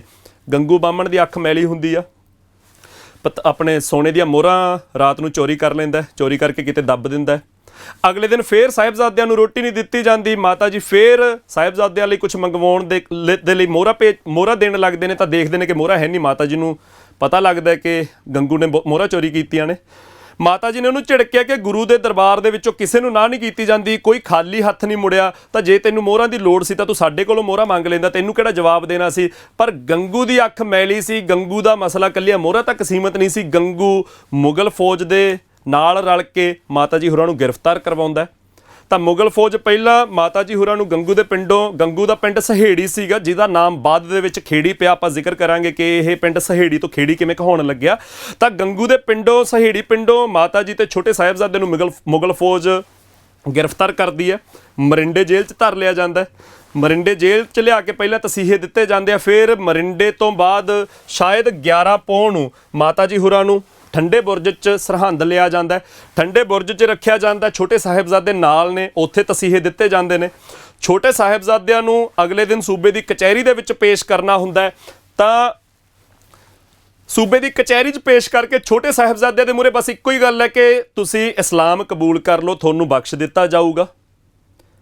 ਸੂਬੇ ਦੀ ਕਚਹਿਰੀ ਦਾ ਹੰਕਾਰ ਇਹ ਹੈ ਕਿ ਪੂਰੇ ਇਸ ਖਿੱਤੇ ਦੇ ਵਿੱਚ ਮੁਗਲ ਦੀ ਹਕੂਮਤ, ਮੁਗਲ ਹਾਕਮਾਂ ਦੀ ਇੱਕ ਹਕੂਮਤ ਕਾਇਮ ਹੈ, ਉਹਨਾਂ ਦੀ ਰਿਆਸਤ ਕਾਇਮ ਹੈ। ਤਾਂ ਇਹ ਇੱਕ ਖਿੱਤੇ ਦੇ ਵਿੱਚ ਸਿੱਖ ਧਰਮ ਵਾਧਾ ਫਲਦਾ ਜਾਂਦਾ ਹੈ। ਅਸੀਂ ਜਿਹੜਾ ਜ਼ੁਲਮ ਤੇ ਅਤਿਆਚਾਰ ਦੇ ਉੱਤੇ ਆਪਣਾ ਰਾਜ ਟਿਕਾਇਆ ਹੋਇਆ ਸੀ, ਇਹ ਇੱਕ ਖਿੱਤੇ ਦੇ ਵਿੱਚੋਂ ਸਾਡੇ ਰਾਜ ਨੂੰ ਵੱਡੀਆਂ ਚੁਣੌਤੀਆਂ ਦਿੱਤੀਆਂ ਜਾ ਰਹੀਆਂ ਨੇ। ਖਾਲਸਾ ਇੱਕ ਵੱਡੀ ਚੁਣੌਤੀ ਹੈ, ਸ਼ਬਦ ਗੁਰੂ ਇੱਕ ਵੱਡੀ ਚੁਣੌਤੀ ਹੈ। ਤਾਂ ਉਹ ਚੁਣੌਤੀ ਖਤਮ ਕਰਨ ਦੇ ਲਈ ਮੁਗਲ ਹਾਕਮਾਂ ਦੇ ਲਈ ਜ਼ਰੂਰੀ ਹੋ ਗਿਆ ਸੀ ਕਿ ਉਸ ਪਰਿਵਾਰ ਦੇ ਦੋ ਛੋਟੇ ਜੀਆਂ ਨੂੰ ਜੇ ਅਸੀਂ ਆਪਣੇ ਵਿੱਚ ਰਲਾ ਲਈਏ ਤਾਂ ਅਸੀਂ ਕਹਿਣ ਜੋਗੇ ਹੋ ਜਾਵਾਂਗੇ ਕਿ ਅਸੀਂ ਹੀ ਸਭ ਤੋਂ ਅਹਿਮ ਆ, ਇਹ ਸਾਡਾ ਹਿੱਸਾ ਹੋ ਗਏ। ਪਰ ਛੋਟੇ ਸਾਹਿਬਜ਼ਾਦੇ ਵੀ ਉਸ ਗੁਰੂ ਦੇ ਪੋਤਰੇ ਸੀ ਜਿਹਨੇ ਦਿੱਲੀ ਜਾ ਕੇ ਸੀਸ ਕਟਾਇਆ ਸੀ, ਉਸ ਗੁਰੂ ਦੇ ਸਪੁੱਤਰ ਸੀ ਜਿਹੜਾ ਸਾਰੀ ਉਮਰ ਜੰਗਾਂ ਦੇ ਵਿੱਚ ਰੁੱਝਿਆ ਰਿਹਾ, ਜ਼ੁਲਮ ਦੇ ਉਲਟ ਲੜਦਾ ਰਿਹਾ, ਜ਼ੁਲਮ ਦੇ ਉਲਟ ਕੁਰਬਾਨੀਆਂ ਦੇਣ ਤੱਕ ਗਿਆ, ਸਾਰੇ ਦਾ ਸਾਰਾ ਪਰਿਵਾਰ ਵਾਰਨ ਤੱਕ ਗਿਆ, ਉਸ ਗੁਰੂ ਦੇ ਸਪੁੱਤਰ ਸੀ। ਤਾਂ ਛੋਟੇ ਸਾਹਿਬਜ਼ਾਦਿਆਂ ਨੇ ਦੋ ਟੁਕ ਨਾ ਕੀਤੀ। ਛੋਟੇ ਸਾਹਿਬਜ਼ਾਦੇ ਨੂੰ ਪੁੱਛਿਆ ਗਿਆ ਕਿ ਜੇ ਅਸੀਂ ਤੁਹਾਨੂੰ ਬਖਸ਼ ਦਈਏ ਤਾਂ ਤੁਸੀਂ ਇੱਥੋਂ ਬਾਹਰ ਜਾ ਕੇ ਕੀ ਕਰੋਗੇ। ਤਾਂ ਉਹਨਾਂ ਦਾ ਦੋ ਟੁਕ ਉੱਥੇ ਵੀ ਜਵਾਬ ਆਇਆ ਕਿ ਅਸੀਂ ਇੱਥੋਂ ਬਾਹਰ ਜਾ ਕੇ ਕੁਝ ਸਿੰਘਾਂ ਨੂੰ ਇਕੱਠੇ ਕਰਾਂਗੇ ਤੇ ਤੁਹਾਡੇ ਹਮਲੇ ਦਾ ਜਵਾਬ ਮੂੰਹ ਤੋੜ ਜਵਾਬ ਦੇਵਾਂਗੇ। ਤਾਂ ਛੋਟੇ ਸਾਹਿਬਜ਼ਾਦਿਆਂ ਦੀ ਇਹ ਦਲੇਰੀ ਸੀ ਜਿਹਨੂੰ ਸਾਰੇ ਸੂਬੇ ਦੀ ਕਚਹਿਰੀ ਨੇ ਗਵਾਹੀ ਭਰੀ ਹੈ। ਅਗਲੇ ਦਿਨ ਦੁਬਾਰਾ ਉਹਨਾਂ ਨੂੰ ਪੇਸ਼ ਕੀਤਾ ਜਾਂਦਾ। ਤਾਂ 12 ਪੋਹ ਦੁਬਾਰਾ ਸੂਬੇ ਦੀ ਕਚਹਿਰੀ ਦੇ ਵਿੱਚ ਆਖਰੀ ਵਾਰੀ ਪੇਸ਼ ਕਰਨ ਦਾ ਸਮਾਂ। ਅਸੀਂ ਸਾਰੇ ਜਾਣਦੇ ਹਾਂ ਕਿ ਹਰ ਤਰ੍ਹਾਂ ਦੀ ਨੀਤੀ ਅਪਣਾਈ ਗਈ ਕਿ ਕਿਸੇ ਤਰ੍ਹਾਂ ਛੋਟੇ ਸਾਹਿਬਜ਼ਾਦਿਆਂ ਨੂੰ ਠਿੱਠ ਕੀਤਾ ਜਾ ਸਕੇ, ਗੱਲਾਂ 'ਚ ਲਾਇਆ ਜਾ ਸਕੇ। ਹਰ ਤਰ੍ਹਾਂ ਦਾ ਲਾਲਚ ਦੇ ਕੇ ਦੇਖ ਲਿਆ, ਤੁਹਾਨੂੰ ਹਰ ਤਰ੍ਹਾਂ ਦੀ ਸ਼ੋਹਰਤ ਦਿੱਤੀ ਜਾਊਗੀ, ਛੋਟੇ ਨੂੰ ਖਿਡੌਣੇ ਦਿੱਤੇ ਜਾਣਗੇ, ਵੱਡੇ ਨੂੰ ਮਾਇਆ ਦਿੱਤੀ ਜਾਊਗੀ, ਹਰ ਤਰ੍ਹਾਂ ਦਾ ਪਦਾਰਥ ਦਿੱਤਾ ਜਾਊਗਾ, ਚੰਗੇ ਥਾਵਾਂ 'ਤੇ ਵਿਆਹ ਕਰਵਾਏ ਜਾਣਗੇ, ਹਰ ਤਰ੍ਹਾਂ ਦਾ ਲਾਲਚ ਦਿੱਤਾ। ਪਰ ਸ਼ਬਦ ਗੁਰੂ ਨਾਲ ਜੁੜੇ ਹੋਏ ਉਸ ਪਰਿਵਾਰ ਦਾ ਹਿੱਸਾ ਛੋਟੇ ਸਾਹਿਬਜ਼ਾਦੇ ਇਹਨਾਂ ਪਦਾਰਥਾਂ ਨੂੰ ਲੱਤ ਮਾਰ ਕੇ ਆਪਣੇ ਅਕੀਦੇ ਤੇ ਅੜੇ ਰਹਿੰਦੇ ਨੇ। ਪਹਿਲੇ ਪਾਤਸ਼ਾਹ ਨੇ ਧਰਮ ਖੜਾ ਕੀਤਾ ਸੀ, ਪੰਜਵੇਂ ਪਾਤਸ਼ਾਹ ਤੱਤੀ ਤਵੀ ਤੇ ਬੈਠੇ, ਨੌਵੇਂ ਪਾਤਸ਼ਾਹ ਨੇ ਸੀਸ ਕਟਾਇਆ, 10ਵੇਂ ਪਾਤਸ਼ਾਹ ਜੰਗਾਂ ਲੜਦੇ ਨੇ, ਜਿਹਦੇ ਵਿੱਚ 6ਵੇਂ ਪਾਤਸ਼ਾਹ ਨੇ ਮੀਰੀ ਪੀਰੀ ਦੇ ਤਲਵਾਰਾਂ ਬਖਸ਼ੀਆਂ। ਤਾਂ ਇਹ ਸਾਰੀ ਦੀ ਸਾਰੀ ਵਿਰਾਸਤ ਇਹ ਛੋਟੇ ਉਮਰ ਦੇ ਛੋਟੇ ਸਾਹਿਬਜ਼ਾਦੇ ਅੰਦਰ ਸਾਂਭੀ ਬੈਠੇ ਨੇ। ਤੇ ਉਸੇ ਦਾ ਨਤੀਜਾ ਸੀ ਕਿ ਪੂਰੀ ਦੀ ਪੂਰੀ ਸੂਬੇ ਦੀ ਕਚਹਿਰੀ ਹੈ, ਪੂਰੀ ਦੀ ਪੂਰੀ ਮੁਗਲ ਹਕੂਮਤ ਹੈ ਇੱਕ ਪਾਸੇ, ਤੇ ਉਹਨਾਂ ਤੋਂ ਇਹ ਛੋਟੇ ਬਾਲ ਹੀ ਕਿਸੇ ਤਰ੍ਹਾਂ ਵਰਗਲਾਏ ਨਹੀਂ ਗਏ, ਕਿਸੇ ਧਮਕੀ ਦੇ ਨਾਲ ਡਰਾਏ ਨਹੀਂ ਗਏ। ਛੋਟੇ ਬਾਲਾਂ ਨੂੰ ਲਗਾਤਾਰ ਧਮਕੀਆਂ ਦਿੱਤੀਆਂ ਜਾਂਦੀਆਂ ਨੇ ਕਿ ਜਾਂ ਤੇ ਆਖਰੀ ਸਮੇਂ ਤੁਸੀਂ ਇਸਲਾਮ ਕਬੂਲ ਕਰ ਲਓ, ਨਹੀਂ ਤਾਂ ਤੁਹਾਡੀ ਮੌਤ ਤੈਅ ਹੈ। ਤਾਂ ਛੋਟੇ ਸਾਹਿਬਜ਼ਾਦੇ ਮੌਤ ਕਬੂਲ ਕਰਦੇ ਨੇ। ਉਹਨਾਂ ਨੂੰ ਡਰਾਇਆ ਜਾਂਦਾ ਕਿ ਤੁਹਾਡੇ ਪਿਤਾ ਨੂੰ ਮਾਰ ਦਿੱਤਾ ਗਿਆ ਹੈ, ਤੁਹਾਡੇ ਵੱਡੇ ਭਰਾਵਾਂ ਨੂੰ ਮਾਰ ਦਿੱਤਾ ਗਿਆ ਹੈ। ਤਾਂ ਉੱਥੇ ਵੀ ਛੋਟੇ ਸਾਹਿਬਜ਼ਾਦੇ ਜਵਾਬ ਦਿੰਦੇ ਨੇ ਕਿ ਪਹਿਲੀ ਗੱਲ ਤਾਂ ਐਸਾ ਕੋਈ ਜੰਮਿਆ ਨਹੀਂ ਜੋ ਸਾਡੇ ਪਿਤਾ ਨੂੰ ਮਾਰ ਸਕੇ, ਤੇ ਜੋ ਦੂਜੀ ਗੱਲ ਹੈ ਕਿ ਸਾਡੇ ਤੁਸੀਂ ਭਰਾਵਾਂ ਨੂੰ ਮਾਰ ਦਿੱਤਾ ਹੈ, ਤਾਂ ਅਸੀਂ ਮੰਨਦੇ ਹਾਂ ਕਿ ਸਾਡੇ ਭਰਾ ਅਜਾਈ ਨਹੀਂ ਮਰੇ ਹੋਣਗੇ, ਰਣ ਤੱਤੇ ਦੇ ਵਿੱਚ ਜੂਝਦੇ ਹੋਏ ਤੁਹਾਡੇ ਆਹੂ ਲਾਉਂਦੇ ਹੋਏ ਮਰੇ ਹੋਣਗੇ। ਤਾਂ ਇਹ ਛੋਟੇ ਸਾਹਿਬਜ਼ਾਦਿਆਂ ਦਾ ਉੱਥੇ ਜਵਾਬ ਸੀ। ਤਾਂ ਕੋਈ ਵਾਹ ਨਾ ਚੱਲਦੀ ਦੇਖ ਕੇ ਵਜ਼ੀਰ ਖਾਨ ਛੋਟੇ ਸਾਹਿਬਜ਼ਾਦੇ ਨੂੰ ਸ਼ਹੀਦ ਕਰਨ ਦਾ ਹੁਕਮ, ਮਤਲਬ ਸਰਹੰਦ ਦਾ ਤਾਂ ਹੁਕਮ ਛੋਟੇ ਸਾਹਿਬਜ਼ਾਦੇ ਨੂੰ ਮਾਰਨ ਦਾ ਹੀ ਸੀਗਾ, ਸਾਡੇ ਲਈ ਉਹਨਾਂ ਨੇ ਸ਼ਹੀਦ ਹੋਣਾ ਸੀਗਾ। ਤਾਂ ਸ਼ਹੀਦ ਕਰਨ ਦਾ ਤਰੀਕਾ ਕਿਹਾ ਗਿਆ ਕਿ ਦੋਵਾਂ ਛੋਟੇ ਲਾਲਾਂ ਨੂੰ ਨੀਹਾਂ ਦੇ ਵਿੱਚ ਚਿਣਿਆ ਜਾਊਗਾ। ਤੇ ਜਦੋਂ ਨੀਹਾਂ ਦੇ ਵਿੱਚ ਚਿਣਨ ਦੀ ਗੱਲ ਆਉਂਦੀ ਹੈ ਤਾਂ ਨੀਹਾਂ ਦੇ ਵਿੱਚ ਕੁਛ ਇਸ ਤਰ੍ਹਾਂ ਨਹੀਂ ਸੀ ਚਿਣਨਾ ਕਿ ਦੋਨੇ ਸਾਹਿਬਜ਼ਾਦਿਆਂ ਨੂੰ ਖੜੇ ਕਰਕੇ ਉਹਨਾਂ ਦੇ ਆਲੇ ਦੁਆਲੇ ਚਾਰ ਦੀਵਾਰੀ ਖੜੀ ਕਰਨੀ ਹੈ, ਕੰਧ ਖੜੀ ਕਰਨੀ ਹੈ। ਨੀਹਾਂ ਦੇ ਵਿੱਚ ਚਿਣਨ ਦਾ ਉਹਨਾਂ ਦੇ ਲਈ ਅਰਥ ਇਹ ਸੀਗਾ ਕਿ ਉਹਨਾਂ ਦੇ ਸਰੀਰ ਦੇ ਵਿੱਚ ਜਿੱਥੇ ਵੀ ਵਿਰਲ ਹੈ ਉੱਥੇ ਇੱਟ ਲੱਗੂਗੀ। ਤਾਂ ਦੋਨੇ ਛੋਟੇ ਲਾਲਾਂ ਦੀਆਂ ਦੋਹਾਂ ਲੱਤਾਂ ਦੇ ਵਿਚਕਾਰ ਵੀ ਇੱਟਾਂ ਚਿਣੀਆਂ ਗਈਆਂ ਸੀ। ਨੀਹਾਂ ਚਿਣੀਆਂ ਜਾਂਦੀਆਂ ਨੇ, ਨੀਹਾਂ ਜਦੋਂ ਮੋਢੇ ਤੱਕ ਪਹੁੰਚਦੀਆਂ ਨੇ, ਦੇਖਣ ਵਾਲੇ ਦੱਸਦੇ ਨੇ, ਮਗਰੋਂ ਇਤਿਹਾਸ ਦੇ ਵਿੱਚ ਦਰਜ ਵੀ ਹੋਇਆ ਕਿ ਨੀਹਾਂ ਢਹਿ ਪੈਂਦੀਆਂ ਨੇ, ਨੀਹਾਂ ਦੁਬਾਰਾ ਚਿਣੀਆਂ ਜਾਂਦੀਆਂ ਨੇ, ਨੀਹਾਂ ਫੇਰ ਢਹਿ ਪੈਂਦੀਆਂ ਨੇ। ਤਾਂ ਇਹ 13 ਪੋਹ ਦਾ ਸਮਾਂ, ਅੱਜ 12 ਪੋਹ ਹੈ, ਕੱਲ 13 ਪੋਹ ਹੈ। ਤਾਂ ਕੱਲ ਦਾ ਉਹ ਦਿਨ ਹੈਗਾ, ਕੱਲ ਦਾ ਉਹ ਇਤਿਹਾਸਕ ਦਿਨ ਹੈ ਜਦੋਂ ਛੋਟੇ ਸਾਹਿਬਜ਼ਾਦੇ ਨੇ ਸ਼ਹੀਦ ਹੋਣਾ। ਤਾਂ ਨੀਹਾਂ ਚਿਣੀਆਂ ਜਾਂਦੀਆਂ ਨੇ, ਢਹਿ ਜਾਂਦੀਆਂ ਨੇ, ਨੀਹਾਂ ਚਿਣੀਆਂ ਜਾਂਦੀਆਂ ਨੇ, ਢਹਿ ਜਾਂਦੀਆਂ ਨੇ। ਲਗਾਤਾਰ ਛੋਟੇ ਸਾਹਿਬਜ਼ਾਦੇ ਬਾਣੀ ਪੜ੍ਹ ਰਹੇ ਨੇ, ਨਾਮ ਸਿਮਰਨ ਜਪ ਰਹੇ ਨੇ। ਤਾਂ ਇਹ ਸਾਰਾ ਵਰਤਾਰਾ ਹੁੰਦਾ ਦੇਖ ਕੇ ਮੁਗਲ ਫੌਜ ਇੰਨੀ ਕੁ ਜ਼ਿਆਦਾ ਤੰਗ ਹੁੰਦੀ ਹੈ ਕਿ ਵਜ਼ੀਰ ਖਾਂ ਹੁਕਮ ਦੇ ਦਿੰਦਾ ਕਿ ਇਹਨਾਂ ਦੇ ਸੀਸ ਹੀ ਧੜ ਤੋਂ ਅੱਡ ਕੀਤੇ ਜਾਣ।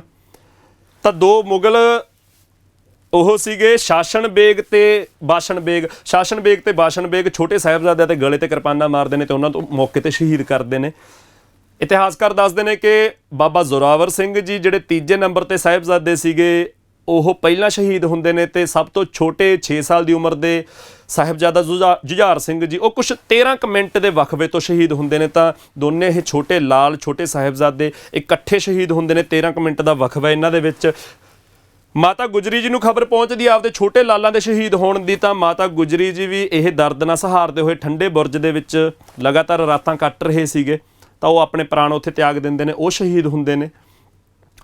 ਇਹ ਉਹ ਸਮਾਂ ਹੈਗਾ ਜਦੋਂ ਗੁਰੂ ਸਾਹਿਬ ਦੇ ਚਾਰੇ ਸਾਹਿਬਜ਼ਾਦੇ ਦੋ ਦੀਆਂ ਜੋੜੀਆਂ ਦੇ ਵਿੱਚ ਸ਼ਹੀਦ ਹੋਏ। ਗੁਰੂ ਸਾਹਿਬ ਦੇ ਪਿਤਾ ਜੀ ਪਹਿਲਾਂ ਹੀ ਸ਼ਹੀਦ ਹੋ ਚੁੱਕੇ ਸੀ, ਦਿੱਲੀ ਚਾਂਦਨੀ ਚੌਂਕ ਦੇ ਵਿੱਚ ਸੀਸ ਲਹਾ ਚੁੱਕੇ ਸੀ। ਗੁਰੂ ਸਾਹਿਬ ਦੇ ਮਾਤਾ ਜੀ ਸ਼ਹੀਦ ਹੋ ਗਏ ਸੀ। ਸਾਰੇ ਦੇ ਸਾਰੇ ਖਾਲਸੇ ਦੇ ਵਿੱਚੋਂ ਇੱਕ ਵੱਡਾ ਹਿੱਸਾ ਸ਼ਹੀਦ ਹੋ ਚੁੱਕਿਆ ਸੀ। 5 ਦੇ ਵਿੱਚੋਂ 3 ਪਿਆਰੇ ਸ਼ਹੀਦ ਹੋ ਚੁੱਕੇ ਸੀ। ਤਾਂ ਇਹ ਕੁਛ ਇਹਨਾਂ ਦਿਨਾਂ ਦਾ ਇਤਿਹਾਸ ਹੈ। इन पुत्रन के सीस परिवार दिए सुत चार चार मुए तो क्या हुआ जीवत कई हजार। गुरु साहब ने अपने 4 ਦੇ 4 पुत उस खालसे का हिस्सा मनते हुए खालसे तो वारते। गुरु साहब इस वेले अपने 3 ਸਿੰਘਾਂ समेत माछीवाड़े पहुँचते हैं, जिथे मित्र प्यारे ਨੂੰ हाल मुरीदा का कहना शब्द उचारिया जाता है। ये माछीवाड़े का इतिहास है। उत्थे पहुँच के तिन्ने जिहड़े गुरु के सिंह ने गुरु साहब नूं इशनान करवाउंदे ने, गुरु साहब आराम फरमाउंदे ने, ते उस तो बाद ये शब्द उचारिया जाता है। तो इस घड़ी गुरु साहब के मन के अंदर उही है जो मगरों आके इतिहासकारां ने भी कहा है। दुश्मन का इतिहास लिखण वाले इतिहासकार भी मानते हैं कि खालसे दे उत्ते लगातार भीड़ पैंदी रही है, पर ਖਾਲਸੇ ਨੂੰ ਅੰਤ ਤੱਕ ਮੁਕਾਉਣ ਤੋਂ ਬਾਅਦ ਜਦੋਂ ਇੱਕ ਵੀ ਬਚ ਜਾਂਦਾ ਸੀ, ਖਾਲਸਾ ਉੱਥੋਂ ਹੀ ਖੜਾ ਹੋ ਜਾਂਦਾ ਸੀ। ਤੇ ਇੱਥੇ ਤਾਂ ਉਹ ਇੱਕ ਗੁਰੂ ਸਾਹਿਬ ਖੁਦ ਨੇ ਉਹ ਬਚੇ ਹੋਏ ਨੇ, ਤਾਂ ਖਾਲਸਾ ਮਗਰੋਂ ਖੜਾ ਹੋਇਆ। ਸਭ ਨੇ ਜਾਣਿਆ ਕਿ ਇਹ ਭੀੜਾਂ ਦਾ ਸਮਾਂ ਲੰਘਦਾ ਹੋਇਆ ਫਿਰ ਗੁਰੂ ਸਾਹਿਬ ਆਪ ਆਪਣੇ ਸੀਸ ਤਿਆਗਦੇ ਨੇ 1708 ਈਸਵੀ ਦੇ ਵਿੱਚ। ਮਗਰੋਂ ਬੰਦੇ ਬਹਾਦਰ ਦੇ ਹੱਥ ਜਦੋਂ ਕਮਾਨ ਆਉਂਦੀ ਹੈ, ਬੰਦੇ ਨੂੰ 5 ਤੀਰ ਦੇ ਕੇ ਜਦੋਂ ਗੁਰੂ ਸਾਹਿਬ ਪੰਜਾਬ ਭੇਜਦੇ ਨੇ, ਤਾਂ ਬੰਦਾ ਆਉਣ ਸਾਰ ਸਭ ਤੋਂ ਪਹਿਲਾਂ ਬਾਬਾ ਬੰਦਾ ਸਿੰਘ ਬਹਾਦਰ ਨੇ ਪੰਜਾਬ ਆਉਣ ਸਾਰ ਸਭ ਤੋਂ ਪਹਿਲਾਂ ਸਰਹੰਦ ਦੀ ਇੱਟ ਨਾਲ ਇੱਟ ਖੜਕਾਈ, ਸੋਨੀਪਤ ਢਾਇਆ, ਸਮਾਣਾ ਢਾਇਆ। ਆ ਸ਼ਾਸਨ ਬੇਗ ਬਾਸ਼ਨ ਬੇਗ ਜਿਸ ਪਿੰਡ ਦੇ ਸੀ ਇਸ ਪਿੰਡ ਨੂੰ ਢਾਇਆ। ਗੰਗੂ ਬਾਹਮਣ ਦੇ ਪਿੰਡ ਤੇ ਹਮਲਾ ਬੋਲਿਆ ਗਿਆ, ਉਸ ਪਿੰਡ ਨੂੰ ਜੜੋਂ ਉਖਾੜ ਦਿੱਤਾ ਗਿਆ। ਤੇ ਇਹੀ ਕਾਰਨ ਬਣਿਆ ਕਿ ਗੰਗੂ ਬਾਹਮਣ ਦਾ ਪਿੰਡ ਜਿਸ ਦਾ ਨਾਮ ਸਹੇੜੀ ਸੀ, ਉਸ ਨੂੰ ਇੰਨੀ ਬੁਰੀ ਤਰ੍ਹਾਂ ਉਖਾੜ ਦਿੱਤਾ ਗਿਆ ਕਿ ਉਹਨੂੰ ਸਹੇੜੀ ਤੋਂ ਉਖੇੜੀ ਕਹਿਣ ਲੱਗ ਗਏ। ਤੇ ਮਗਰ ਉਸ ਦਾ ਨਾਮ ਇਤਿਹਾਸ ਦੇ ਵਿੱਚ ਖੇੜੀ ਦਰਜ ਹੋਇਆ। ਅੱਜ ਉਸ ਪਿੰਡ ਨੂੰ ਖੇੜੀ ਨਾਮ ਤੋਂ ਜਾਣਿਆ ਜਾਂਦਾ ਹੈ। ਤਾਂ ਬਾਬਾ ਬੰਦਾ ਸਿੰਘ ਬਹਾਦਰ ਨੇ ਗੁਰੂ ਸਾਹਿਬ ਦੇ ਲਾਲਾਂ ਦਾ, ਦੋਨੇ ਛੋਟੇ ਸਾਹਿਬਜ਼ਾਦਿਆਂ ਦੀ ਸ਼ਹਾਦਤ ਦਾ ਬਦਲਾ ਲਿਆ, ਮਾਤਾ ਗੁਜਰੀ ਜੀ ਦੀ ਸ਼ਹਾਦਤ ਦਾ ਬਦਲਾ ਲਿਆ। ਗੁਰੂ ਸਾਹਿਬ ਨੂੰ ਪਰੇਸ਼ਾਨ ਕਰਨ ਵਾਲੇ ਜਿੰਨੇ ਮੁਗਲ ਹਾਕਮ ਸੀ, ਵਜ਼ੀਰ ਖਾਂ ਸੀ, ਸਭ ਦਾ ਬਦਲਾ ਲਿਆ, ਸਭ ਨੂੰ ਮਾਰ ਮੁਕਾਇਆ, ਸਰਹੰਦ ਦੀ ਇੱਟ ਨਾਲ ਇੱਟ ਖੜਕਾਈ। ਚੱਪੜ ਚਿੜੀ ਦਾ ਇਤਿਹਾਸ ਸਾਰੇ ਜਾਣਦੇ ਨੇ ਕਿ ਇੱਥੇ ਬੈਠ ਕੇ ਗੁਰੂ ਸਾਹਿਬ ਦਾ ਇਹ ਲਾਲ ਬਾਬਾ ਬੰਦਾ ਸਿੰਘ ਬਹਾਦਰ, ਇਹ ਗੁਰੂ ਸਾਹਿਬ ਦੇ ਜਿੰਨੇ ਜੰਗਾਂ ਹੋਈਆਂ, ਜਿੰਨੇ ਹਮਲੇ ਹੋਏ ਗੁਰੂ ਸਾਹਿਬ ਦੇ ਉੱਤੇ, ਉਹ ਸਾਰੇ ਦਾ ਬਦਲਾ ਲੈਂਦਾ। ਗੁਰੂ ਸਾਹਿਬ ਇਸ ਸਾਰੇ ਦੇ ਵਿੱਚੋਂ ਲੰਘਦੇ ਨੇ। ਫਿਰ 14 ਪੋਹ ਦਾ ਦਿਨ, ਅੱਜ ਦੇ ਕੈਲੰਡਰਾਂ ਦੇ ਹਿਸਾਬ ਨਾਲ ਗੱਲ ਕਰੀਏ ਤਾਂ ਕੁਛ 29 ਦਸੰਬਰ ਬਣਦੀ ਹੈ। ਗੁਰੂ ਸਾਹਿਬ ਦੇ ਛੋਟੇ ਲਾਲ ਤੇ ਮਾਤਾ ਗੁਜਰੀ ਜੀ ਸ਼ਹੀਦ ਹੁੰਦੇ ਨੇ। ਮੁਗਲ ਹਕੂਮਤ ਉੱਥੇ ਕਿਸੇ ਨੂੰ ਸੰਸਕਾਰ ਨਹੀਂ ਕਰਨ ਦਿੰਦੀ। ਤਾਂ ਗੁਰੂ ਸਾਹਿਬ ਦਾ ਇੱਕ ਭਗਤ ਸੀ ਦੀਵਾਨ ਟੋਡਰ ਮੱਲ, ਮਤਲਬ ਉਹ ਵਪਾਰੀ ਸੀਗਾ, ਉਹ ਗੁਰੂ ਸਾਹਿਬ ਦੇ ਛੋਟੇ ਸਾਹਿਬਜ਼ਾਦਿਆਂ ਦਾ ਤੇ ਮਾਤਾ ਗੁਜਰੀ ਜੀ ਦਾ ਸੰਸਕਾਰ ਕਰਨ ਦੀ ਇਜਾਜ਼ਤ ਮੰਗਦਾ। ਤਾਂ ਮੁਗਲ ਹਕੂਮਤ ਕਹਿ ਦਿੰਦੀ ਹੈ ਕਿ ਜਿੰਨੇ ਟੁੱਕ ਤੈਨੂੰ ਜ਼ਮੀਨ ਚਾਹੀਦੀ ਹੈ ਉਨੇ ਜ਼ਮੀਨ ਦੇ ਉੱਤੇ ਸੋਨੇ ਦੀਆਂ ਮੋਹਰਾਂ ਵਿਛਾ ਦੇ ਤੇ ਜ਼ਮੀਨ ਲੈ ਲਾ, ਸੰਸਕਾਰ ਕਰ ਸਕਦਾ ਹੈ। ਤਾਂ ਛੋਟੇ ਸਾਹਿਬਜ਼ਾਦੇ ਤੇ ਮਾਤਾ ਗੁਜਰੀ ਜੀ ਦੇ ਦੇਹ ਸੰਸਕਾਰ ਕਰਨ ਦੇ ਲਈ 2 ਗਜ਼ ਦੀ ਜ਼ਮੀਨ ਦੀਵਾਨ ਟੋਡਰਮਲ ਨੇ ਮਤਲਬ ਮੁਗਲ ਰਾਜ ਤੋਂ, ਮੁਗਲ ਹਕੂਮਤ ਤੋਂ ਲਈ, ਤੇ ਉਸ ਜ਼ਮੀਨ ਦੇ ਉੱਤੇ ਕੁਛ 78,000 ਦੇ ਕਰੀਬ ਸੋਨੇ ਦੀਆਂ ਮੋਹਰਾਂ ਵਿਛਾਈਆਂ ਗਈਆਂ। ਅੱਜ ਦੇ ਸਮੇਂ ਦੇ ਵਿੱਚ ਗੱਲ ਕਰੀਏ ਤਾਂ 2.5 ਅਰਬ ਦੇ ਕਰੀਬ ਉਹ ਕੀਮਤ ਬਣਦੀ ਹੈ, ਜਿਹੜਾ ਇੱਕ ਸਿਰਫ 2 ਗਜ਼ ਦਾ ਟੋਟਾ ਹੈ ਜ਼ਮੀਨ ਦਾ, ਜਿੱਥੇ ਇਹ 2 ਸਾਹਿਬਜ਼ਾਦਿਆਂ, ਛੋਟੇ ਸਾਹਿਬਜ਼ਾਦਿਆਂ ਤੇ ਮਾਤਾ ਜੀ ਦਾ ਸੰਸਕਾਰ ਕੀਤਾ ਗਿਆ ਸੀਗਾ। ਤਾਂ ਅੱਜ ਤੱਕ ਕਿਹਾ ਜਾਂਦਾ ਕਿ ਇਹ ਦੁਨੀਆ ਦੀ ਸਭ ਤੋਂ ਮਹਿੰਗੀ ਜ਼ਮੀਨ ਹੈ, ਤੇ ਜਦੋਂ ਤੱਕ ਇਹ ਦੁਨੀਆ ਰਹਿਣੀ ਆ, ਇਸ ਤੋਂ ਮਹਿੰਗਾ ਜ਼ਮੀਨ ਦਾ ਕੋਈ ਟੁਕੜਾ ਨਹੀਂ ਹੋ ਸਕਦਾ ਜਿੱਥੇ ਇਹ ਇੰਨਾ ਮੁੱਲ ਪਿਆ ਹੋਵੇ ਜ਼ਮੀਨ ਦਾ, ਜਿੱਥੇ ਛੋਟੇ ਸਾਹਿਬਜ਼ਾਦੇ ਤੇ ਮਾਤਾ ਜੀ ਦਾ ਸੰਸਕਾਰ ਹੋਇਆ ਹੈਗਾ। ਤਾਂ ਗੁਰੂ ਦੇ ਇੱਕ ਭਗਤ ਨੇ, ਦੀਵਾਨ ਟੋਡਰਮਲ ਨੇ, ਇਹ ਜ਼ਿੰਮੇਵਾਰੀ ਨਿਭਾਈ ਹੈ। ਇਸ ਤੋਂ ਬਾਅਦ ਅਸੀਂ ਜਾਣਦੇ ਹਾਂ ਕਿ ਅੱਜ ਦੇ ਸਮੇਂ ਦੇ ਵਿੱਚ ਜੇ ਤੁਹਾਡੇ ਵਿੱਚੋਂ ਵੀ ਕੁਝ ਵਿਦਿਆਰਥੀ ਜਾਂ ਹੋਰ ਜਿਹੜੇ ਲੋਕ ਇਸ ਸੈਸ਼ਨ ਨੂੰ ਦੇਖ ਰਹੇ ਨੇ, ਜੇ ਇਹਨਾਂ ਦਿਨਾਂ ਦੇ ਵਿੱਚ ਉਹ ਫਤਿਹਗੜ੍ਹ ਸਾਹਿਬ ਗੁਰਦੁਆਰਾ ਸਾਹਿਬ ਜਾ ਕੇ ਆਏ ਨੇ, ਤਾਂ ਅਸੀਂ ਜਾਣਦੇ ਹਾਂ ਕਿ ਉੱਥੇ ਇੱਕ ਠੰਡੇ ਬੁਰਜ ਦਾ ਗੁਰਦੁਆਰਾ, ਠੰਡੇ ਬੁਰਜ ਵਾਲਾ ਜਿੱਥੇ ਫਤਿਹਗੜ੍ਹ ਸਾਹਿਬ ਅਤੇ ਇੱਕ ਗੁਰਦੁਆਰਾ ਜੋਤੀ ਸਰੂਪ ਸਾਹਿਬ ਆ। ਤਾਂ 1764 ਦੇ ਵਿੱਚ ਕੁਝ 50 ਦੇ ਕਰੀਬ ਸਾਲਾਂ ਤੋਂ ਬਾਅਦ, 60 ਦੇ ਕਰੀਬ ਸਾਲਾਂ ਤੋਂ ਬਾਅਦ, ਪਟਿਆਲੇ ਦਾ ਰਾਜਾ ਮਹਾਰਾਜਾ ਕਰਮ ਸਿੰਘ ਸੀਗਾ, ਉਹਨੇ ਫਤਿਹਗੜ੍ਹ ਸਾਹਿਬ ਗੁਰਦੁਆਰੇ ਦੀ ਉਸਾਰੀ ਕਰਵਾਈ ਆ। ਉਹਨੇ ਸਾਰੇ ਦਾ ਸਾਰਾ ਇਤਿਹਾਸ ਜਾਣਿਆ ਕਿ ਇੱਥੇ ਮਾਤਾ ਜੀ ਨੂੰ ਤੇ ਛੋਟੇ ਸਾਹਿਬਜ਼ਾਦੇ ਨੂੰ ਕੈਦ ਕਰਕੇ ਰੱਖਿਆ ਗਿਆ ਸੀ, ਤਾਂ ਜਿੱਥੇ ਠੰਡਾ ਬੁਰਜ ਸਥਿਤ ਹੈ ਉੱਥੇ ਇਹ ਗੁਰਦੁਆਰੇ ਦੀ ਉਸਾਰੀ ਕਰਵਾਈ ਗਈ ਹੈ। ਤੇ ਇਸ ਦੇ ਨਾਲ ਹੀ ਉਹਨੇ ਹੁਕਮ ਜਾਰੀ ਕੀਤਾ ਕਿ ਉਹ ਵੀ ਥਾਂ ਲੱਭੀ ਜਾਵੇ ਜਿੱਥੇ ਦੀਵਾਨ ਟੋਡਰਮਲ ਨੇ ਛੋਟੇ ਸਾਹਿਬਜ਼ਾਦੇ ਤੇ ਮਾਤਾ ਗੁਜਰੀ ਜੀ ਦਾ ਸੰਸਕਾਰ ਕੀਤਾ। ਤਾਂ ਕੁਛ 1 ਸਦੀ ਬਾਅਦ, ਅਗਲੀ ਸਦੀ ਦੇ ਵਿੱਚ ਜਾ ਕੇ 1843 ਦੇ ਵਿੱਚ ਗੁਰਦੁਆਰਾ ਜੋਤੀ ਸਰੂਪ ਸਾਹਿਬ ਉਹ ਜਗ੍ਹਾ ਨੂੰ ਲੱਭਿਆ ਜਾਂਦਾ, ਤੇ ਉੱਥੇ ਇਸ ਗੁਰਦੁਆਰੇ ਨੂੰ ਜੋਤੀ ਸਰੂਪ ਸਾਹਿਬ ਨੂੰ ਉਸਾਰਿਆ ਜਾਂਦਾ ਹੈਗਾ। ਇਹ ਆਪਾਂ ਗੁਰਦੁਆਰਾ ਸਾਹਿਬ ਸਾਰੇ ਦੇਖਦੇ ਹਾਂ, ਜਿਹੜੇ ਚੰਡੀਗੜ੍ਹ ਤੋਂ ਸਰਹੰਦ ਜਾਂਦੇ ਹੋਣਗੇ, ਪਹਿਲਾਂ ਗੁਰਦੁਆਰਾ ਜੋਤੀ ਸਰੂਪ ਸਾਹਿਬ ਖੱਬੇ ਹੱਥ ਆ ਜਾਂਦੇ, ਫਿਰ ਅੱਗੇ ਜਾ ਕੇ ਆਪਣਾ ਗੁਰਦੁਆਰਾ ਫਤਿਹਗੜ੍ਹ ਸਾਹਿਬ ਹੁੰਦਾ। ਤੇ 1888 ਦੇ ਵਿੱਚ ਗਿਆਨੀ ਠਾਕਰ ਸਿੰਘ ਸੀਗੇ, ਉਹਨਾਂ ਨੇ ਸਭ ਤੋਂ ਪਹਿਲਾਂ ਇਹਨਾਂ ਛੋਟੇ ਸਾਹਿਬਜ਼ਾਦਿਆਂ ਤੇ ਮਾਤਾ ਜੀ ਦੀ ਯਾਦ ਦੇ ਵਿੱਚ ਜੋੜ ਮੇਲਾ ਲਵਾਉਣਾ ਸ਼ੁਰੂ ਕੀਤਾ। ਸਾਲਾਨਾ ਜੋੜ ਮੇਲਾ ਸੀਗਾ ਦਸੰਬਰ ਦੇ ਆਖਰੀ ਹਫ਼ਤੇ ਦੇ ਵਿੱਚ, ਜਦੋਂ ਇਹ ਸ਼ਹੀਦੀ ਦਿਨ ਚੱਲਦੇ ਸੀਗੇ। ਇਹਨਾਂ ਦਿਨਾਂ ਨੂੰ ਛੋਟੇ ਸਾਹਿਬਜ਼ਾਦੇ ਤੇ ਮਾਤਾ ਜੀ ਦੀ ਯਾਦ ਦੇ ਵਿੱਚ ਮਨਾਉਣਾ ਸ਼ੁਰੂ ਕੀਤਾ। ਤੇ ਇਹ ਅੱਜ ਤੋਂ ਕਰੀਬ 150 ਸਾਲ, 135-40 ਸਾਲ ਪਹਿਲਾਂ ਤੋਂ ਸ਼ੁਰੂ ਹੋਇਆ ਜੋੜ ਮੇਲਾ, ਫਿਰ ਹਰ ਸਾਲ ਭਰਦਾ ਹੈ। ਹਰ ਸਾਲ ਸੰਗਤ ਗੁਰੂ ਸਾਹਿਬ ਦੇ ਛੋਟੇ ਸਾਹਿਬਜ਼ਾਦਿਆਂ ਨੂੰ, ਮਾਤਾ ਜੀ ਨੂੰ, ਵੱਡੇ ਸਾਹਿਬਜ਼ਾਦਿਆਂ ਨੂੰ, ਚਮਕੌਰ ਦੀ ਗੜੀ 'ਚ ਸ਼ਹੀਦ ਹੋਣ ਵਾਲੇ ਉਹਨਾਂ ਸਭ ਸਿੰਘਾਂ ਨੂੰ, ਮਾਤਾ ਸ਼ਰਨ ਕੌਰ ਜੀ, ਭਾਈ ਮਦਨ ਸਿੰਘ, ਭਾਈ ਕੋਠਾ ਸਿੰਘ, 5 ਦੇ ਵਿੱਚੋਂ 3 ਪਿਆਰੇ, ਤੇ ਭਾਈ ਉਦੈ ਸਿੰਘ ਜਿਹੜਾ ਸਭ ਤੋਂ ਪਹਿਲਾਂ ਸ਼ਹੀਦ ਹੋਏ ਸੀਗੇ, ਇਹਨਾਂ ਸਾਰਿਆਂ ਨੂੰ ਯਾਦ ਕਰਦੇ ਆ। ਇਹਨਾਂ ਦੀ ਯਾਦ ਦੇ ਵਿੱਚ ਲੰਗਰ ਲਾਉਂਦੇ ਆ। ਅਸੀਂ ਇਹ ਸਾਰੇ ਦਾ ਸਾਰਾ ਇਤਿਹਾਸ ਜਾਣਦੇ ਹਾਂ।